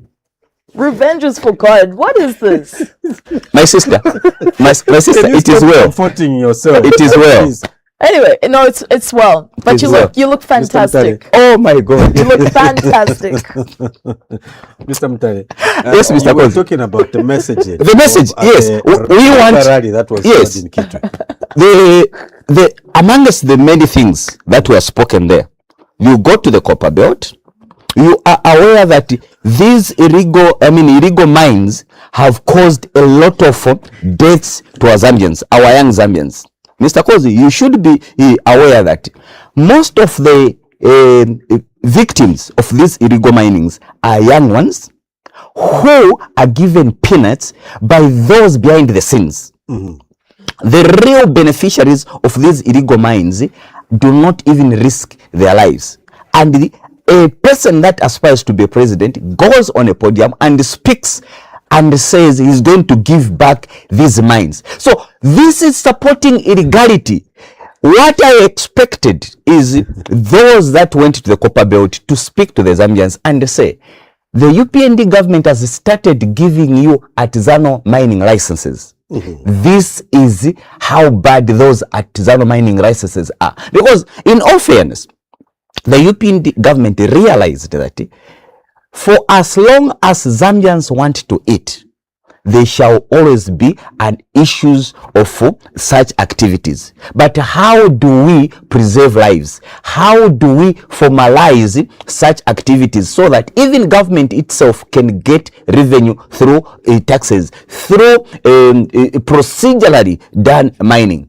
They came up with artisanal mining licenses. Over 500, I'm told, over 500 artisanal mining licenses have been given to these former illegal miners. That is the trajectory that Zambians needs to pursue, as opposed to making populist statements that we are going to give you back and then people clap. What is going to happen to the so many dangers or so many lives that were lost before? Should we continue losing lives because of illegal mining? Should we continue appeasing the illegal miners because we want a vote? No, that is what I expected the opposition to speak about. They went further, comrade. They say, look, we as the opposition, we are going to ensure that we give you a good life. A good life. Everyone loves a good life. Everyone wants to live well, but it should be narrated how it's going to be done. Just like the UPND. I'm always doing a contrast between the opposition and the UPND. When the president was launching their party manifesto, he speaks about the 10-10-5-3-3-1-1 formula. When the president spoke about creating 2 million jobs, I saw one opposition leader saying, no, it is practically impossible to create 2 million jobs. How it is not practical, we are not explained to. Now, listen to this. If under agriculture sector, right now we are talking about a bumper harvest. This year, it's projected that we are going to have about 5 million metric tons of maize. Is that not something that we are seeing? Coming back from a 3-year, is it 2-3-year drought? We are seeing that. How many jobs will be created through agriculture? Remember, when we are talking agriculture, we are not just talking about the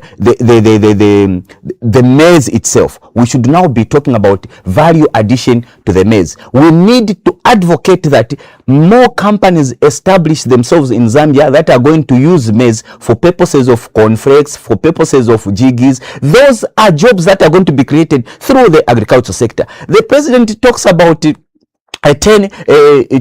million megawatts of power that is going to be generated. We are not talking just hydropower here. We are talking about the issue of alternative power sources.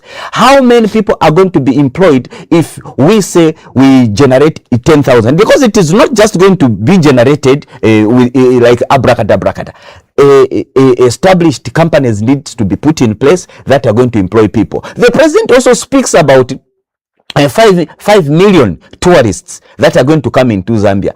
These are things that are practical. If tourists have to come to Zambia, they have to find where to lodge. There has to be a proper transport network which are going to employ the Zambians. The president also talks about, look, I want to highlight this so that I give some talking points for the opposition as they go to the Zambians to campaign. They should not just speak. Why do you feel that the opposition and their way of thought is wrong? When this is how mining was done, for example, in Mufumbwe and in these other mines where the government has now taken over through the military, and they say that we will give it to you so that you continue doing business the way you were doing it. Mr. Kozi, if there's one thing that is constant in life, it's change.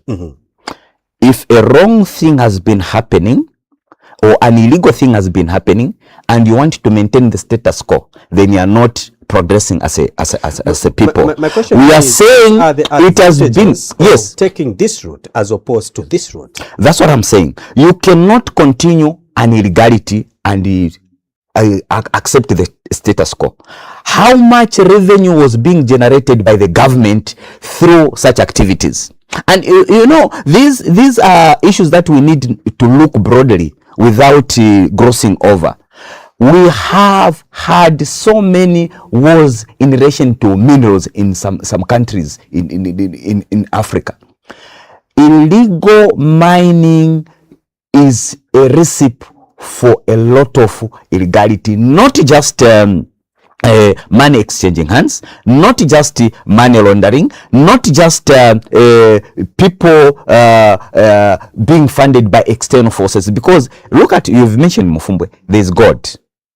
That is a precious mineral that can be attractive to every person, including people that are outside this country. Once you let it uncontrolled, we are going to have insurgents in Zambia. Look at what happened when the military went on site. They even found firearms. Should we continue like that? No. How many people have died? As we speak, there are people allegedly that have died and buried under those ditches without being retrieved, and people have just kept quiet. We have such stories. The government says, yes, we know we have been earning a source of life from this, but can we formalize? How do we formalize? Those areas have been segmented into or partitioned into cooperatives. You apply for a lot, you are given an artisanal mining license. And by the way, when we're talking about artisanal mining licenses, these are licenses that are given with a specified area that you need to a catchment. For instance, they say 5 kilometers radius is given to this grouping, 5 kilometers radius is given to you find that a lot of people are going to benefit, as opposed to having people that control the youths using underhand methods. For purposes of camera, I'm being very cautious with my choice of words, because we know what has been happening there. So government says, once these artisanal mining licenses are given, these are going to be given to cooperatives, are going to be sending revenue to the government. Once these licenses are given, these youths are going to be formally be empowered with the proper safety tools, proper mining equipments. If the government itself cannot manage to finance them, they are saying, using such licenses, you can find partners, because there is no partner that can invest money in something that is illegal unless that same partner is also an illegal person. So this is what the opposition needs to do. They should not excite the Zambians and say, we are going to give you back. Now, have they explained the rationale behind giving back those illegal mines? What is the motivation? The motivation is to be populist, because they know people that were beneficiaries in those mines. Some of them, we know them. We want to mention them for the purposes of cameras. You are watching the Royal Breakfast Show on Crown TV, and of course we are talking to democracy advocates. That is Fabian Mutale, who is helping us discuss the current political situation in the country. And of course, later on, or very shortly, we are going to be joined by Mr. Mulenga, the Executive Director of Godaza, also to join in the discussion and help us understand what is happening in the country, and of course, the perspective of the issues that are currently happening in the country. Now, let's move on, Mr. Mutale. There has been a lot of people that have spoken about the police conduct during this period. You may remember that the suspension in Mazabuka of campaigns was triggered by police, and also yesterday there was rumor that police had ordered Honorable Mundubile and Honorable Makebi to leave Kitwe because the president was getting into Kitwe. How would you rate the police conduct during this period? Well, I have so much respect for the men in uniform. However, whenever politics starts to be used as a medium of managing the police, that becomes an issue. Police over time, especially in the past 4 to 5 years now, they have to some extent conducted themselves professionally. Isolated incidences have been seen where Zambians feel the police did not behave well, but overall it has been an A+. Campaigns have started. We are guided by the Electoral Code of Conduct. Timetables have been given where a candidate A should be in the context of councillors, MPs, and I feel even in the presidency, there has been a timetable where each political party president should be at what particular time, and which timetable should be given to the police. We don't want, for any reason, any groupings to crash, either the ruling party and the opposition party to crash at any given time. What I've come to realize is that whenever opposition political parties are in a particular place, instead of focusing on what they would do, they want to turn their presence into a battle of wits. They want to prove a point. They want to prove their popularity. Now, you cannot deliberately put your meeting in an area where you know the presidential motorcade is going to pass. The police now will come in. They will question the motive. Theirs is want to maintain law and order and also preserve the presidency. Remember, it's not about the UPND. Remember, it's not about President Hakainde Hichilema. Even as we are going to the elections, remember the institution of the presidency has to be respected at every given time. And that is the job of the police. Never take this away, Mr. Kozi. Even those that aspire to lead, they would want to ascend to the presidency. So the office of the president should be respected. If you are guided, abide. It does not mean the police are overbearing on your activities. Time yourselves well. Ensure that you do not infringe on the privileges of the office of the presidency. On the flip side, police, please do not to be seen to be used by politicians. Governments come, governments go. We don't want to have what we experienced about 6-7 years ago, where non-police officers aligned to political parties were for openly misbehaving or misconducting themselves. You have set a battle high. People have always poured appreciations over your operations, your professionalism. Can you maintain that? It's just 58 days. 58 days. You can still manage and conduct yourselves in a manner that does not paint your institution grey. Now, there are also issues to say that some political parties are not given the much needed freedom to conduct their campaigns. Do you feel that the playing field is leveled for all political players? Comrade, that's what I'm saying. I don't know what level of political field people talk about. I'll just cite an example. The opposition at the rally in Kitwe, the Mammoth rally in Kitwe. Yesterday, in Ndola, right in Ndola, they had some gatherings in Chipulukusu. You know, I come from the Copperbelt. They had some gathering in Chipulukusu. They spoke to the people. Today, I'm told there will be in Kabwe, in Makululu. So I don't understand when people say the level playing field. Which field do they want? If they want to go to a radio station or a TV station like I am today, we come to radio stations. I was just addressing the president here, right on camera, addressing the president to say what you did, speaking about those that did not vote for Bill 7. I mean, is it Bill 7 was wrong? Right on camera. Have I seen any hood of cadres coming to knock on the door? Endangering my peace because I've spoken my heart? No, these are the freedoms that we every Zambian should speak to.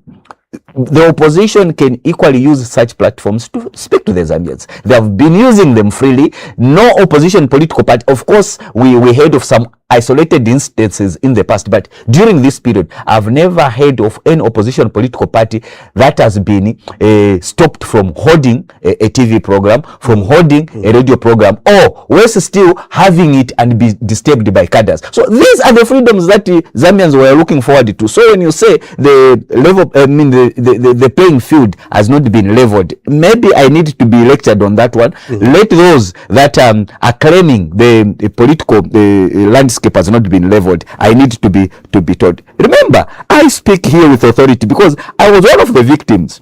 We were hounded out of a live radio program in Kawe. By then, I was chairperson mobilization under the NDC. I was with Dr. Chimbakambwiri when he was still leading the NDC. When we were still in the alliance with UPND at the time, in opposition, we were kicked out of a radio station. Have we had such experiences? No. Which presidential candidate at the moment can openly say, I was holding a radio program and I was kicked out? I was holding a TV program and I was kicked out. So when they speak the level playing field, I need to be lectured on that one.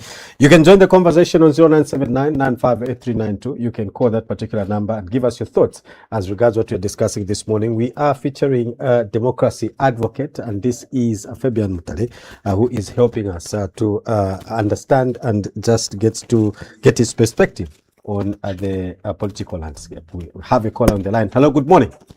Good morning, Mr. Makoko. That's good morning. Good morning. How are you this morning? Revenge is sweet. Right? My revenge is for pride. It's sweet. Okay. I'd like just to be very brief. I'm following the man, the way he analyzing the issues there. You know, I concur with him in most of his analysis. But, sir, you know where the problem is? The problem is the president has been all alone, you know, in this crusade. We were telling our friends to say, these policies, before it's too late, as well as it is, go tell the people of Zambia on ground here what government is doing plainly in our own plain language for them to appreciate the policies. Okay, we are there. What we are saying, it looked like it looked like nonsense to them. But to be very honest with you, sir, what you saw in Kitwe, it's not only in Kitwe. Time will come when we even have a rally as far as Rundazi here. Because what you saw in the Copperbelt, people have no choice now. Okay? People now are looking at affordability. That's what they are looking at. As you conclude, Mr. Band. Hello? As you conclude. Okay. My conclusion is that the picture that is in the Copperbelt that was in Kitwe is all over Zambia. And all people are looking at now is affordability. These policies may be there, but they just need affordability. Thank you so much. Thank you very much, Mr. Banda. We appreciate your contribution. Hello, good morning. Good morning. Your name and where you're calling us from? Didi from Mundola. Come again? Didi from Mundola. Madam Didi, please go ahead. Okay.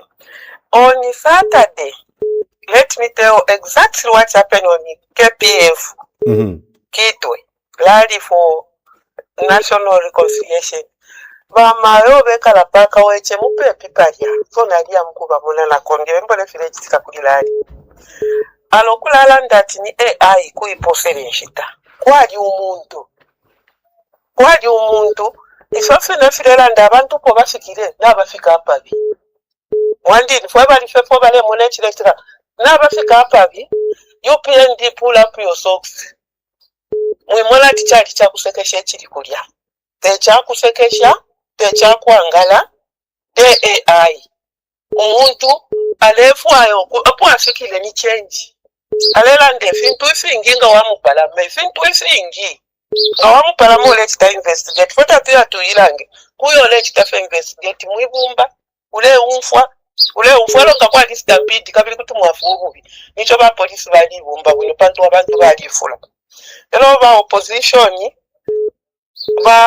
bakanya filafile babakanya chokuli ba president no tukula pita kota prefwa ba president kwa byo kwashanga bulo kwali kumongu tulefwaya abantu bayikalila kala mupela ati ababa ku Copperbelt balachita campaign uko kuine not lokula mkutagisa kuba kitagisa tulefwaya sio ngota tulefwa lugudi tulefwa fyonse file enda buino chapo Twatasha mkwai. You can also call us on the number that is on your screens. Hello, good morning. Oh my goodness. Hello? Good morning. Good morning. Umakoko muzuire. Ensangwe muzuire. Ruzuire. Sang. Watiri raitumela kwa rariene izi kwa kitu. Elfa buchi. Kafera ni unanobire wateni. Sang. Warireko na ifebe ni mukufarikisha no kufa chishinga. Batishatorere bo chishinga. Antu kwatse hatred. Ivi ni kampeni ya Mundubile. Lewe speech efo barelanda. Nobuntu batampire veste amapepo. Yokusasani kirati tubukishe bayashiba ba former president. Yonse twale kutikana ife twali mukati abantu. Kufwa. Ushe bonsa abayire paraparadi tabarifa kihoba PFA. Naba UPND abenge kubali. Twale ufwa kushiba tutumve manifesto yabo. Batitakwali manifesto na ufire amana. Kwali bati yo ngatwaza pita tukasa mpera ama Black Mountain already bali shitisha kala muri MMD. So kiria evo na mwene bata tapali fito file chitika bati Copperbelt bali tunta abantu. Kwambira ndola mufulira lwansha bose twali na bena muri amene mu KPF. So teatri minifo fe bamukito muno atwali abe bali abe ngifye bakula ndati bonse bali samura bwene but manifesto sayo mfuira etretiye na mwe ali pantibiri abantu ve balela denga bapita be Makebi Zulu naba Mundubile baleka ka muri amine mu ground yaba Lubendo 3/4 futi abengi tabapetesana na mavoters card so twala mona iko tuleya ili atepsa tatete. Thank you very much. Balik mwauka makokwa ya isitauka bwe mkozi mwauka bwanji ino wa makokwa iyi issue tunayamba kudala ine buzi wa problem ya mene mashika ruling party number 1 cyber law ija cyber law ya mene wafika laisa ina wantu wanankala zio sakamba dangerous number 1 ya mene yoma kwa kuti watu ozokamba emeni government emeni hizi wakuti hapa patakanti chikeso so lomba pamene Afrika osaona kitu echabe ndati kuli province yezo yonkhalira kuvota in the Eastern Province. Koma light now wa makokwa Eastern Province is actually disappointing wakuti nizambo kuzani wa makokwa tunazona kuzani bantu wanachinja mind. The truth is bantu wanachinja mind. Cost of living ndiye onongesa maningi. Cost of living yeze awa makokwa vindu bavuta bantu wakapaya nyama mabucha inkala 5 days siku kuta. Are you sure munisua kuti mtakambati kanti libwino? Mukusirizi? Ni sign yokamba kuti government iyaganepo. Apa kwa kutomba tienda kuma election, wayangane kuti vijavozo kamba ife. Je vamene kuruchitika. Muzaona kuna kuise province makokwa, muzachita disappointed. Na kuna kuise province, nikuzani. Ziko mkwambili. Hello, good morning.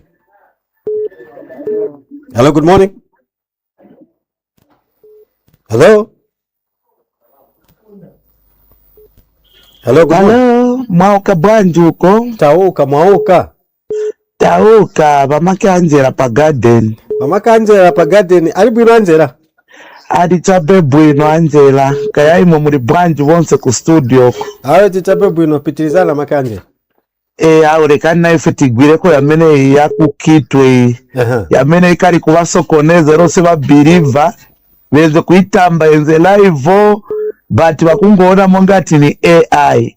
Tikambo kukamba monga ni wamakanjira tikambo kamba kuti ground hapa ina blani Mundubile na Makebi Zulu. Waona mongati tina maboza. Wanazionela kukitu huko. Onanja bolo kuchechi kwa neva na inda yesterday kundola. Kwenzeli bwa. Mae wati mole lumane wazapita mkabwe muli wabuluru wanga umu. Ala iliko yonse. Hapa ndiye pametu one na kuti change iliko zona 100%.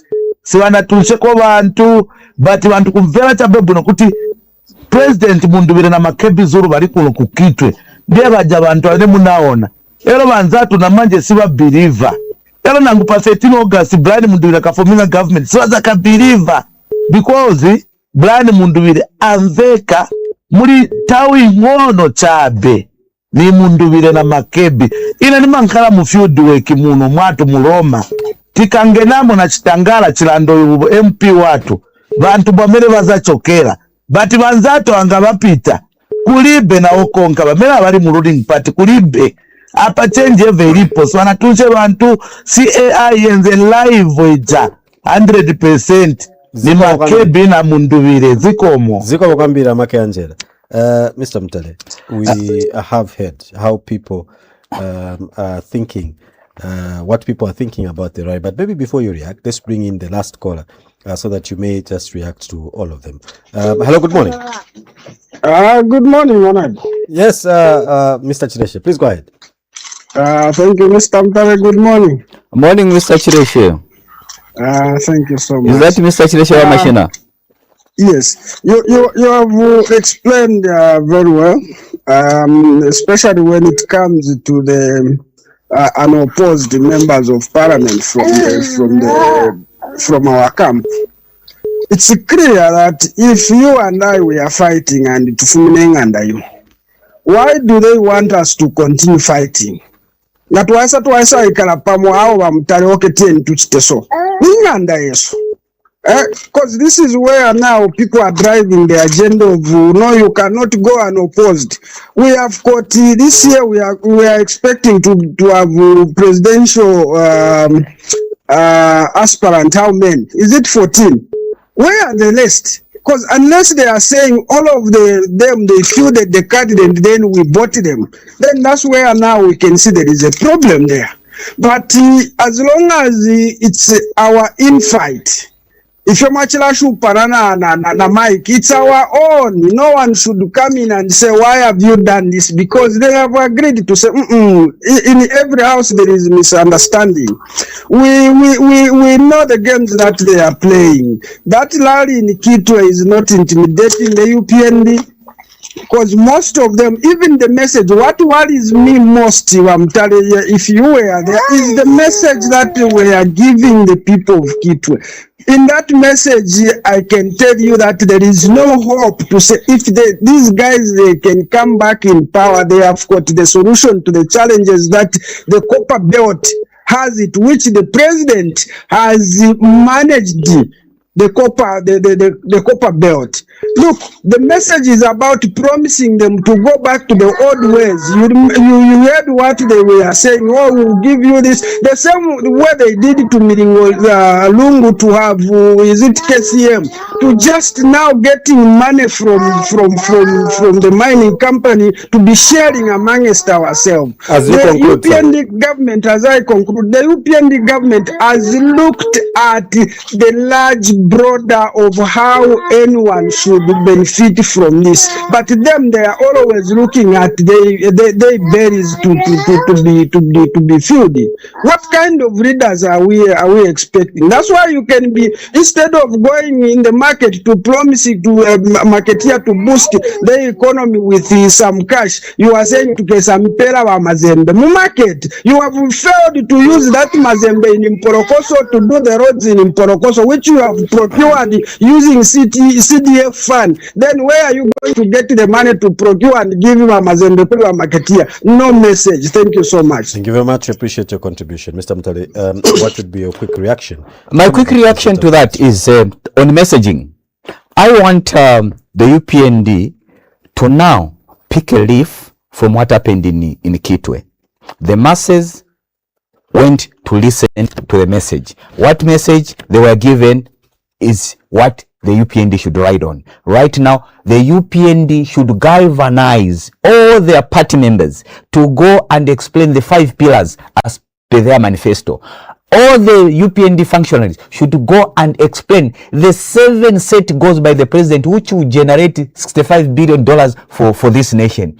All the UPND functionaries should go and explain the 15 clear targets that the manifesto speaks to, according to what was launched by the president. We don't want to see a situation where every person that is known as a UPND member, every person that is known as a UPND aligned political party not speaking to the manifesto. They should tap into the manifesto, understand it, and explain it to the Zambians. How do they do so? Can the party leadership ensure that they make all necessary logistics for their foot soldiers? They need to be on the ground. They need to go and speak to those people that want a message of hope. It is not just the opposition that can give a message of hope to the voters. Even UPND themselves, they need to explain to the people that now we have laid the foundation. This is the trajectory that we are taking according to their manifesto, because it speaks life into the many lives. But there has been an information gap, where the president speaks, sets a standard, sets policy, gives the policy direction, but the message ends at that. The president spoke 3 days ago. You cannot just leave the Max Mue and the isolated members of the UPND to continue explaining to the Zambians. Zambia is not Lusaka. Zambia is not TV stations. Zambia is not radio stations. There are people that don't even listen to TV, to radio, don't even watch TV. May the foot soldiers be on the ground and explain to the Zambians. Yes, masses can be there. Mr. Kozi, I will explain to you in blunt language. Rallies do not win elections.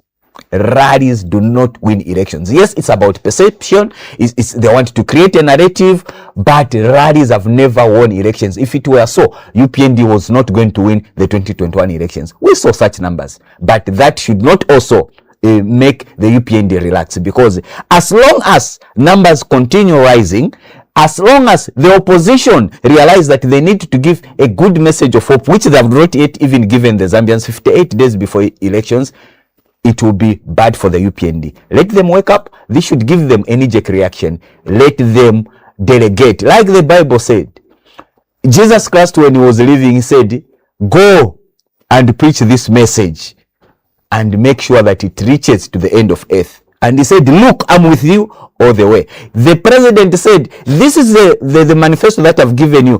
Go to the people and do what? Give it to the people. Have the foot soldiers be sanctioned.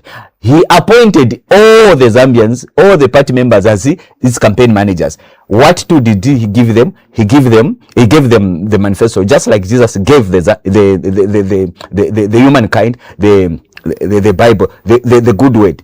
And further, the Bible says, and this gospel will be preached to all the nations, and then the end will come. Equally, and this message of hope, which is enshrined in the UPND Manifesto, should be preached to all the Zambians, and then development and good life will come for the Zambians. That is what the UPND should do. I wish they were listening. As we come to the end of this interview, Mr. Mutale, what are your concluding remarks? My concluding remarks: those that are Abalem Yangaba President Mumatwi telling lies, please stop. You cannot sit, watch with your eyes, and start telling the president that that's AI. That's not AI. Those were true people that attended that rally. What you need to be telling the president is, well, the people went there, they were not given the message that they desired. We have the message, let's go and tell the people the correct message, not telling the president that that's AI. Whoever is doing that, you are misleading the president. Mr. President, do not be misled. Abantu, when you lose, they will jump ship, they will follow others. That there are people that are experienced in such machinations. They will mislead you, you'll be out of office, they will continue with the next person that will be led. Can you put in place people that who drive your agenda? Unfortunately, this has been made public, and I also got hand of it. This is what should be on the lip of the Zambians, on the lip of your party functionaries, even those that surround you. They should understand this. You cannot be moving with the president. You don't even understand the 7 goals that the president has set for this country, the 5 pillars that are going to ensure that the 7 goals are achieved, and the 15 clear targets that the president spoke about. Then you are misplaced in whatever position you have. Mr. Mutale, thank you very much for coming. We do appreciate your time. It's always a pleasure, Kozi. And the last message now to all the Easterners. Kanonga tamwakafwe. Elora mkwatu tukoti otwingi. But you do look handsome with lipstick. That's coming from my sister. And you know, funny thing is that this issue of, I think we need to pass a statutory instrument after elections. This issue of us who are mixed blood, where do we stand? Because we are mixed blood. I'm Chirereko from my mother's side. Technically, I'm Tonga from Sengani village. Me, I'm Senga, you see? but they don't. In fact, alternatively, they should have actually painted me halfway because half I'm Chirereko, half I'm Bemba. Mr. Sakala, you are in for it. We take a short break, and when we come back, we'll be talking sports.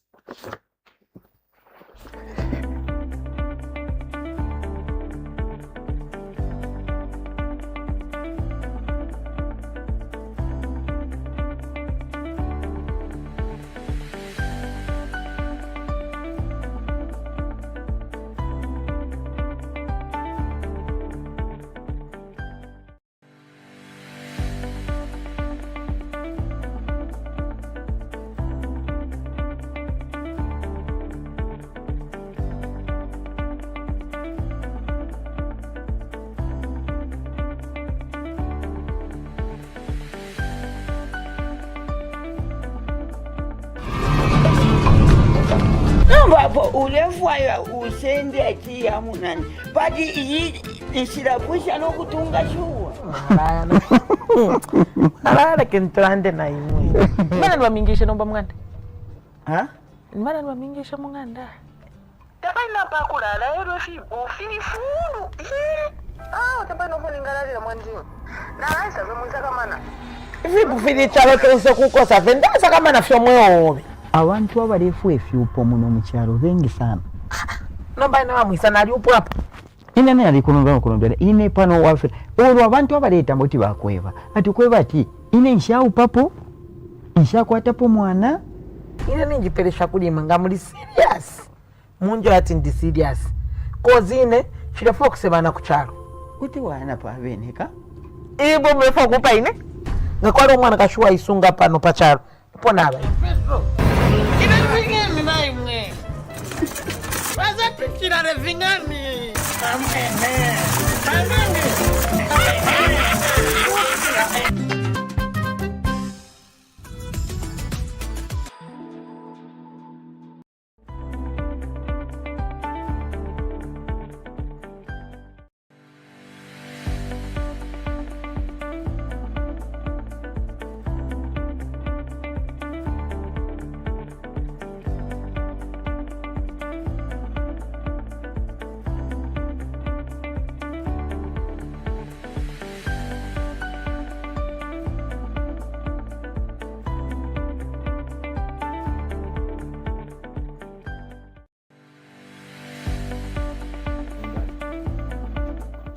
Welcome back. You are still on the Real Breakfast Show, and as we did indicate earlier, that we were going to be joined by the Godaza Executive Director, Mr. Elas Mlenga. Mr. Mlenga is now with us.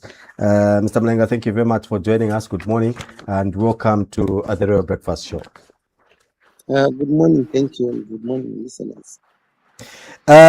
Quickly, Mr. Mlenga, let's get to it. I just wanted to find out from you as Godaza how you look at the current political environment in the country, considering what transpired in Mazabuka and the suspension of campaign activities being lifted by the Electoral Commission of Zambia. Yes, as Godaza, what we have noticed currently, the political space on the ground is very tense, considering that opposition political parties, independent candidates, and the ruling party are freely engaging in campaigns. Unlike those days where others would be barred, others would be chased, and we couldn't see like that is taking place.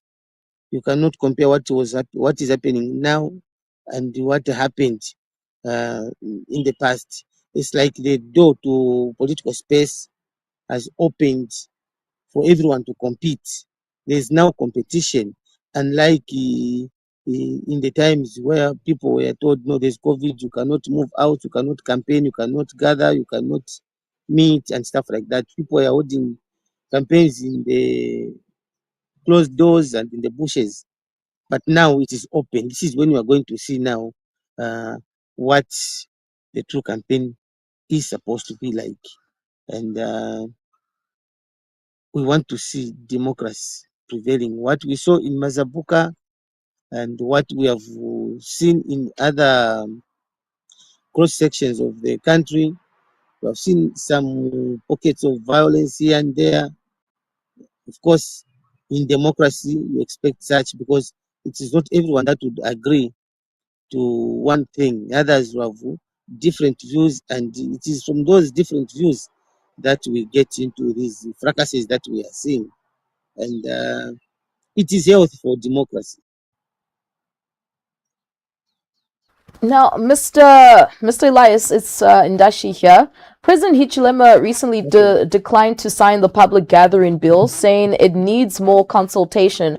But we'd like to find out what is Kudaza's take on this decision and how has it impacted democracy? On the public gathering bill that the president referred back to Parliament, we look at the precedence that was set on the Public Order Act. I remember, should I say late 2024 or early 2025, the Public Order Act was taken to the president for signing, but again, he did not sign it. He referred it back to Parliament. That when it was referred back to Parliament, it now came as a gathering bill. But considering the public outcry, because others were saying, no, this bill will restrict 3 people to meet. When above 3 people they meet, then it is an offense and stuff like that. We saw former minister Honorable Jackie Mwimbu saying, no, this bill has actually been refined, it's now 7 people, but still the president was not satisfied with that, so he had to throw it back to Parliament so that it can be properly be readdressed, or again it passes through the, maybe should I say, 2/3 of votes in Parliament. If it passes, then the president will sign. But again, that is a drawback because we are looking at taxpayers' money that was spent in preparing these bills, but then our members of Parliament that were sent to Parliament did not do enough. You cannot have a bill being returned 2 times by the president. It means that our members of Parliament did not do enough research or did not do proper consultations, because we have seen where the president has been sending bills back to Parliament because of number one, public outcry. He will listen to the people. If he sees that people are not happy with this bill, he takes it back, because at the end of the day, these bills that are being passed, they are supposed to be inclusive of us citizens, and also they are the bills that will affect even the current government when they move out of power. So they need to put up bills that will stand the test of time for the Zambian people, not every time and then to be changing bills or laws, the same laws. Today we say this law is good, tomorrow we say this law is bad. That's why they're going back, or they're taking back of that bill. For us as Godaza, we are happy and we commend the president for having done such, because at the end of the day, we are looking at a bigger picture for the nation and not a bill that will favor the little majority of citizens. We want a bill or a law that will stand the test of the time for the Zambia that we all want. Mr. Mulenga, in the most recent past, we've seen mass withdrawals by some candidates across the country. Some sectors have attributed this to shrinking democratic space. We just want to find out, as Godaza, what's your position on that particular matter? Some withdrawals are due to maybe what we can call due to party internal issues. Some people were adopted thinking parties will fund them to do the campaigns, but at the end of the day, what they found was something different. People have no money to campaign. When you go around, you find that most independent candidates, even the ruling party, even the opposition, there are no posters around. Wherever you pass, for you to find a poster, nothing. All we are seeing is just music being played in vehicles, and it's like people are campaigning indoors. We don't know how this campaign is being conducted. Again, this also raises a red flag, because we cannot be going for a tripartite election, a biggest election like this one that we are going for in 2026, and then the campaign mood is low.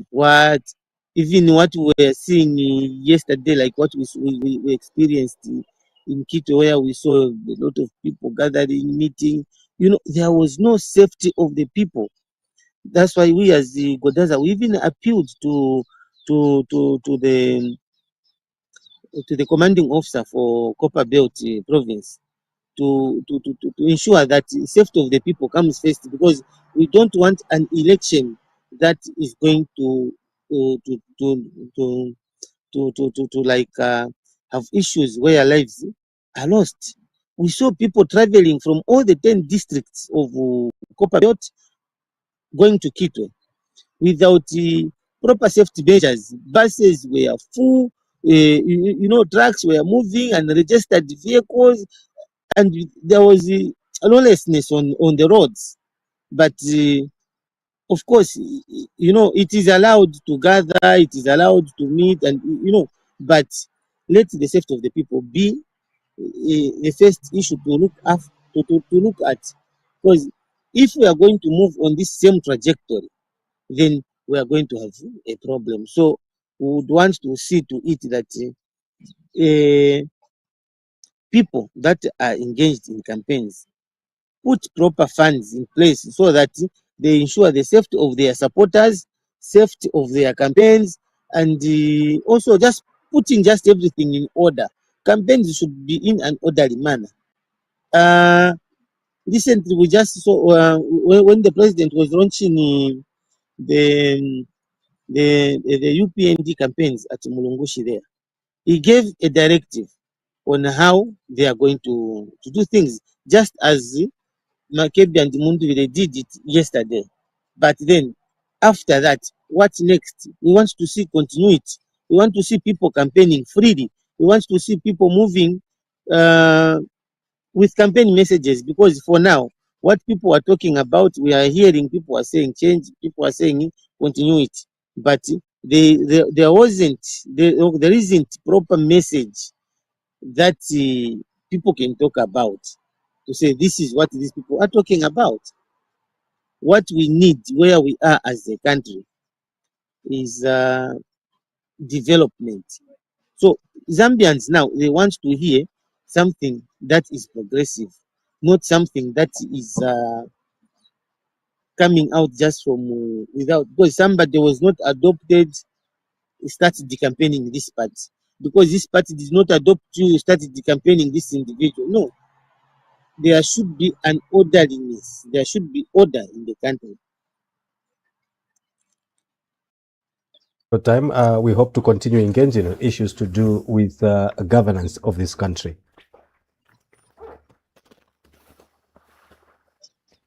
So that is the Godaza Executive Director, Mr. Elias Mlenga, who joined us this morning, of course, to look at the political landscape of what is happening in the country currently. Dash and Mike, we need to go. Our time is up, but before we go, a quick look at some of the results of the games that were being played in America, Mexico, and Canada, and that is in the World Cup.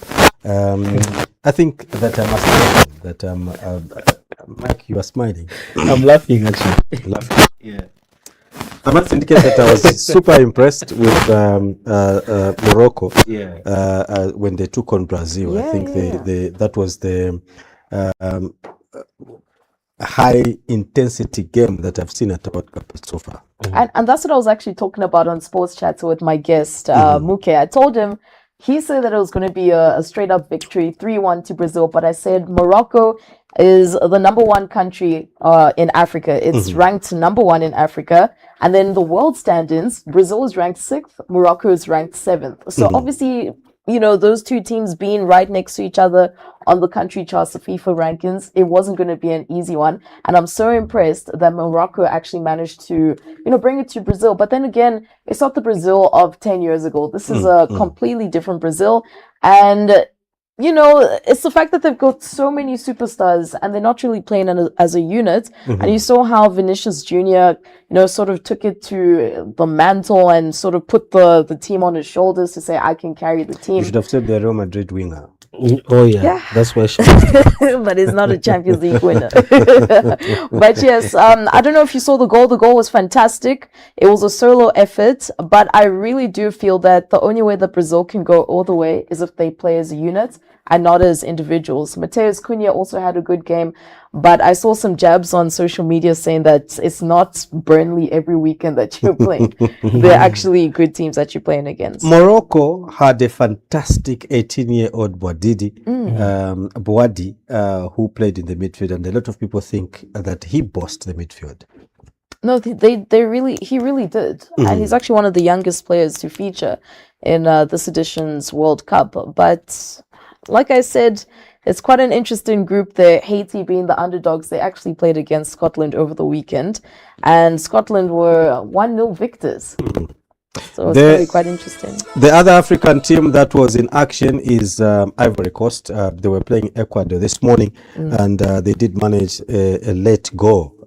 They beat them by a goal to New Ahmed Diallo from Manchester United. All important goal for Ivory Coast. I really wish I could watch this one, but it's just too close to when we have to wake up for work. But it's good that the African teams are showing up so far. But there was controversy with Egypt, though. The stars that they have on their jersey. Oh yeah, yeah. Apparently, they're not. Actually, the FIFA has also told Senegal to ensure that they remove the stars. Yeah, because then it's going to look like they've, you know, won the trophy before. Yeah, majority of FIFA World Cups when that's actually not the truth. But it's good that the African teams are showing up. Senegal is going to be playing this week as well. I'm quite excited against for France? that one. Yeah, should be against France. Yeah, I was looking at Mbappe's reaction, saying, "How do you feel about your encounter with Senegal?" And he's like, oh, we're meeting Africa's champion. We're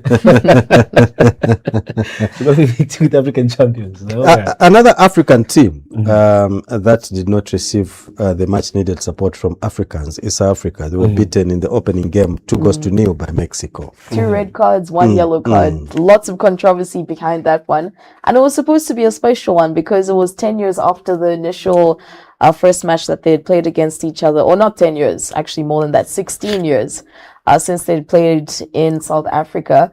But Mexico, they played well, but South Africa were quite disappointing as well. They gave Mexico too much respect, I feel. Speaking of Mexico and South Africa, of course, this was a repeat of 2010. The opening fixture of that particular World Cup was between Mexico and South Africa got that one. And this time around, Mexico did a revenge 16 years on. But speaking of 2010, by this time, a certain national team was not even formed yet. And they are playing in the World Cup. And they were beaten yesterday 7-1 by Germany. That is Curacao. First time appearance. Debutants, and they were welcomed to that scoreline. It was Nagalsman against Advocates, a population of 160,000, and they were putting themselves on the map there. However, it is the German machines who emerged as victors, 7-1 victory. I mean, they also saw it coming, the Curicalians, I think that's what they called. But it was an impressive show in the fact that they managed to score their very first goal in the first time that they ever qualified for the World Cup. Speaking of Dick Advocat, he's known to making small teams big. In 2002, he was with South Korea, and they did perform wonders at the World Cup. No, they did. This is actually his third team, and he's actually one of the oldest coaches at the same World Cup. Sure. Like he's breaking records in all spheres at this point. We have to go. Our time is up. But before we go, Mike, apart from pouring powder on our guest and Dash, what made the program? And he's trying to look so serious. Yeah, there's something that you're saying apart is what made most of the program. But obviously, it was interesting getting to interact with everybody else. But obviously, allow me to say that Dash looks so very lovely. You know, I don't know if you're taunting me. No, I'm actually just getting to be very honest with you. You look so very lovely. So is our previous guest, Mr. Fabian Tale. Please kindly forgive me. This is not my own doing. It has per culture does get to, you know, command me to. The way you walked in, you came with purpose. Yeah, exactly, because there's no way you're sorry for that. But also, it is that's the press statement. Let me say it's a press statement as well. That what you give is what you expect to get back. So what I was given, whoever identifies themselves as Bemba, they're equally getting today. There's somebody who poured turmeric on you. Yeah, and I would not find out which is your next destination. I saw Chichi Days. Thank you so much. Thank you so much for reminding me. I almost forgot. So it was powder, but it looked like turmeric. So for as long as they, in that particular moment, they acted to Bemba. Trust me, you're not ready for what's coming. Let me even just get my tools ready before they snatch them away from me. But yeah, that's how the rest of the day looks. You could have used a different powder, you know, like that nice one that's 50 kwacha. Okay. Not that How much one. do you think this one is? I know it's not 50 kwacha. You couldn't even manage powder. You poured minimum on me. It was more expensive. Thank you very much for joining us. This has been the Monday edition of the Real Breakfast Show. Don't forget to join us again tomorrow and bring to you another interesting edition. On behalf of the entire production team, have a lovely day and continue watching Crown TV. Bye-bye.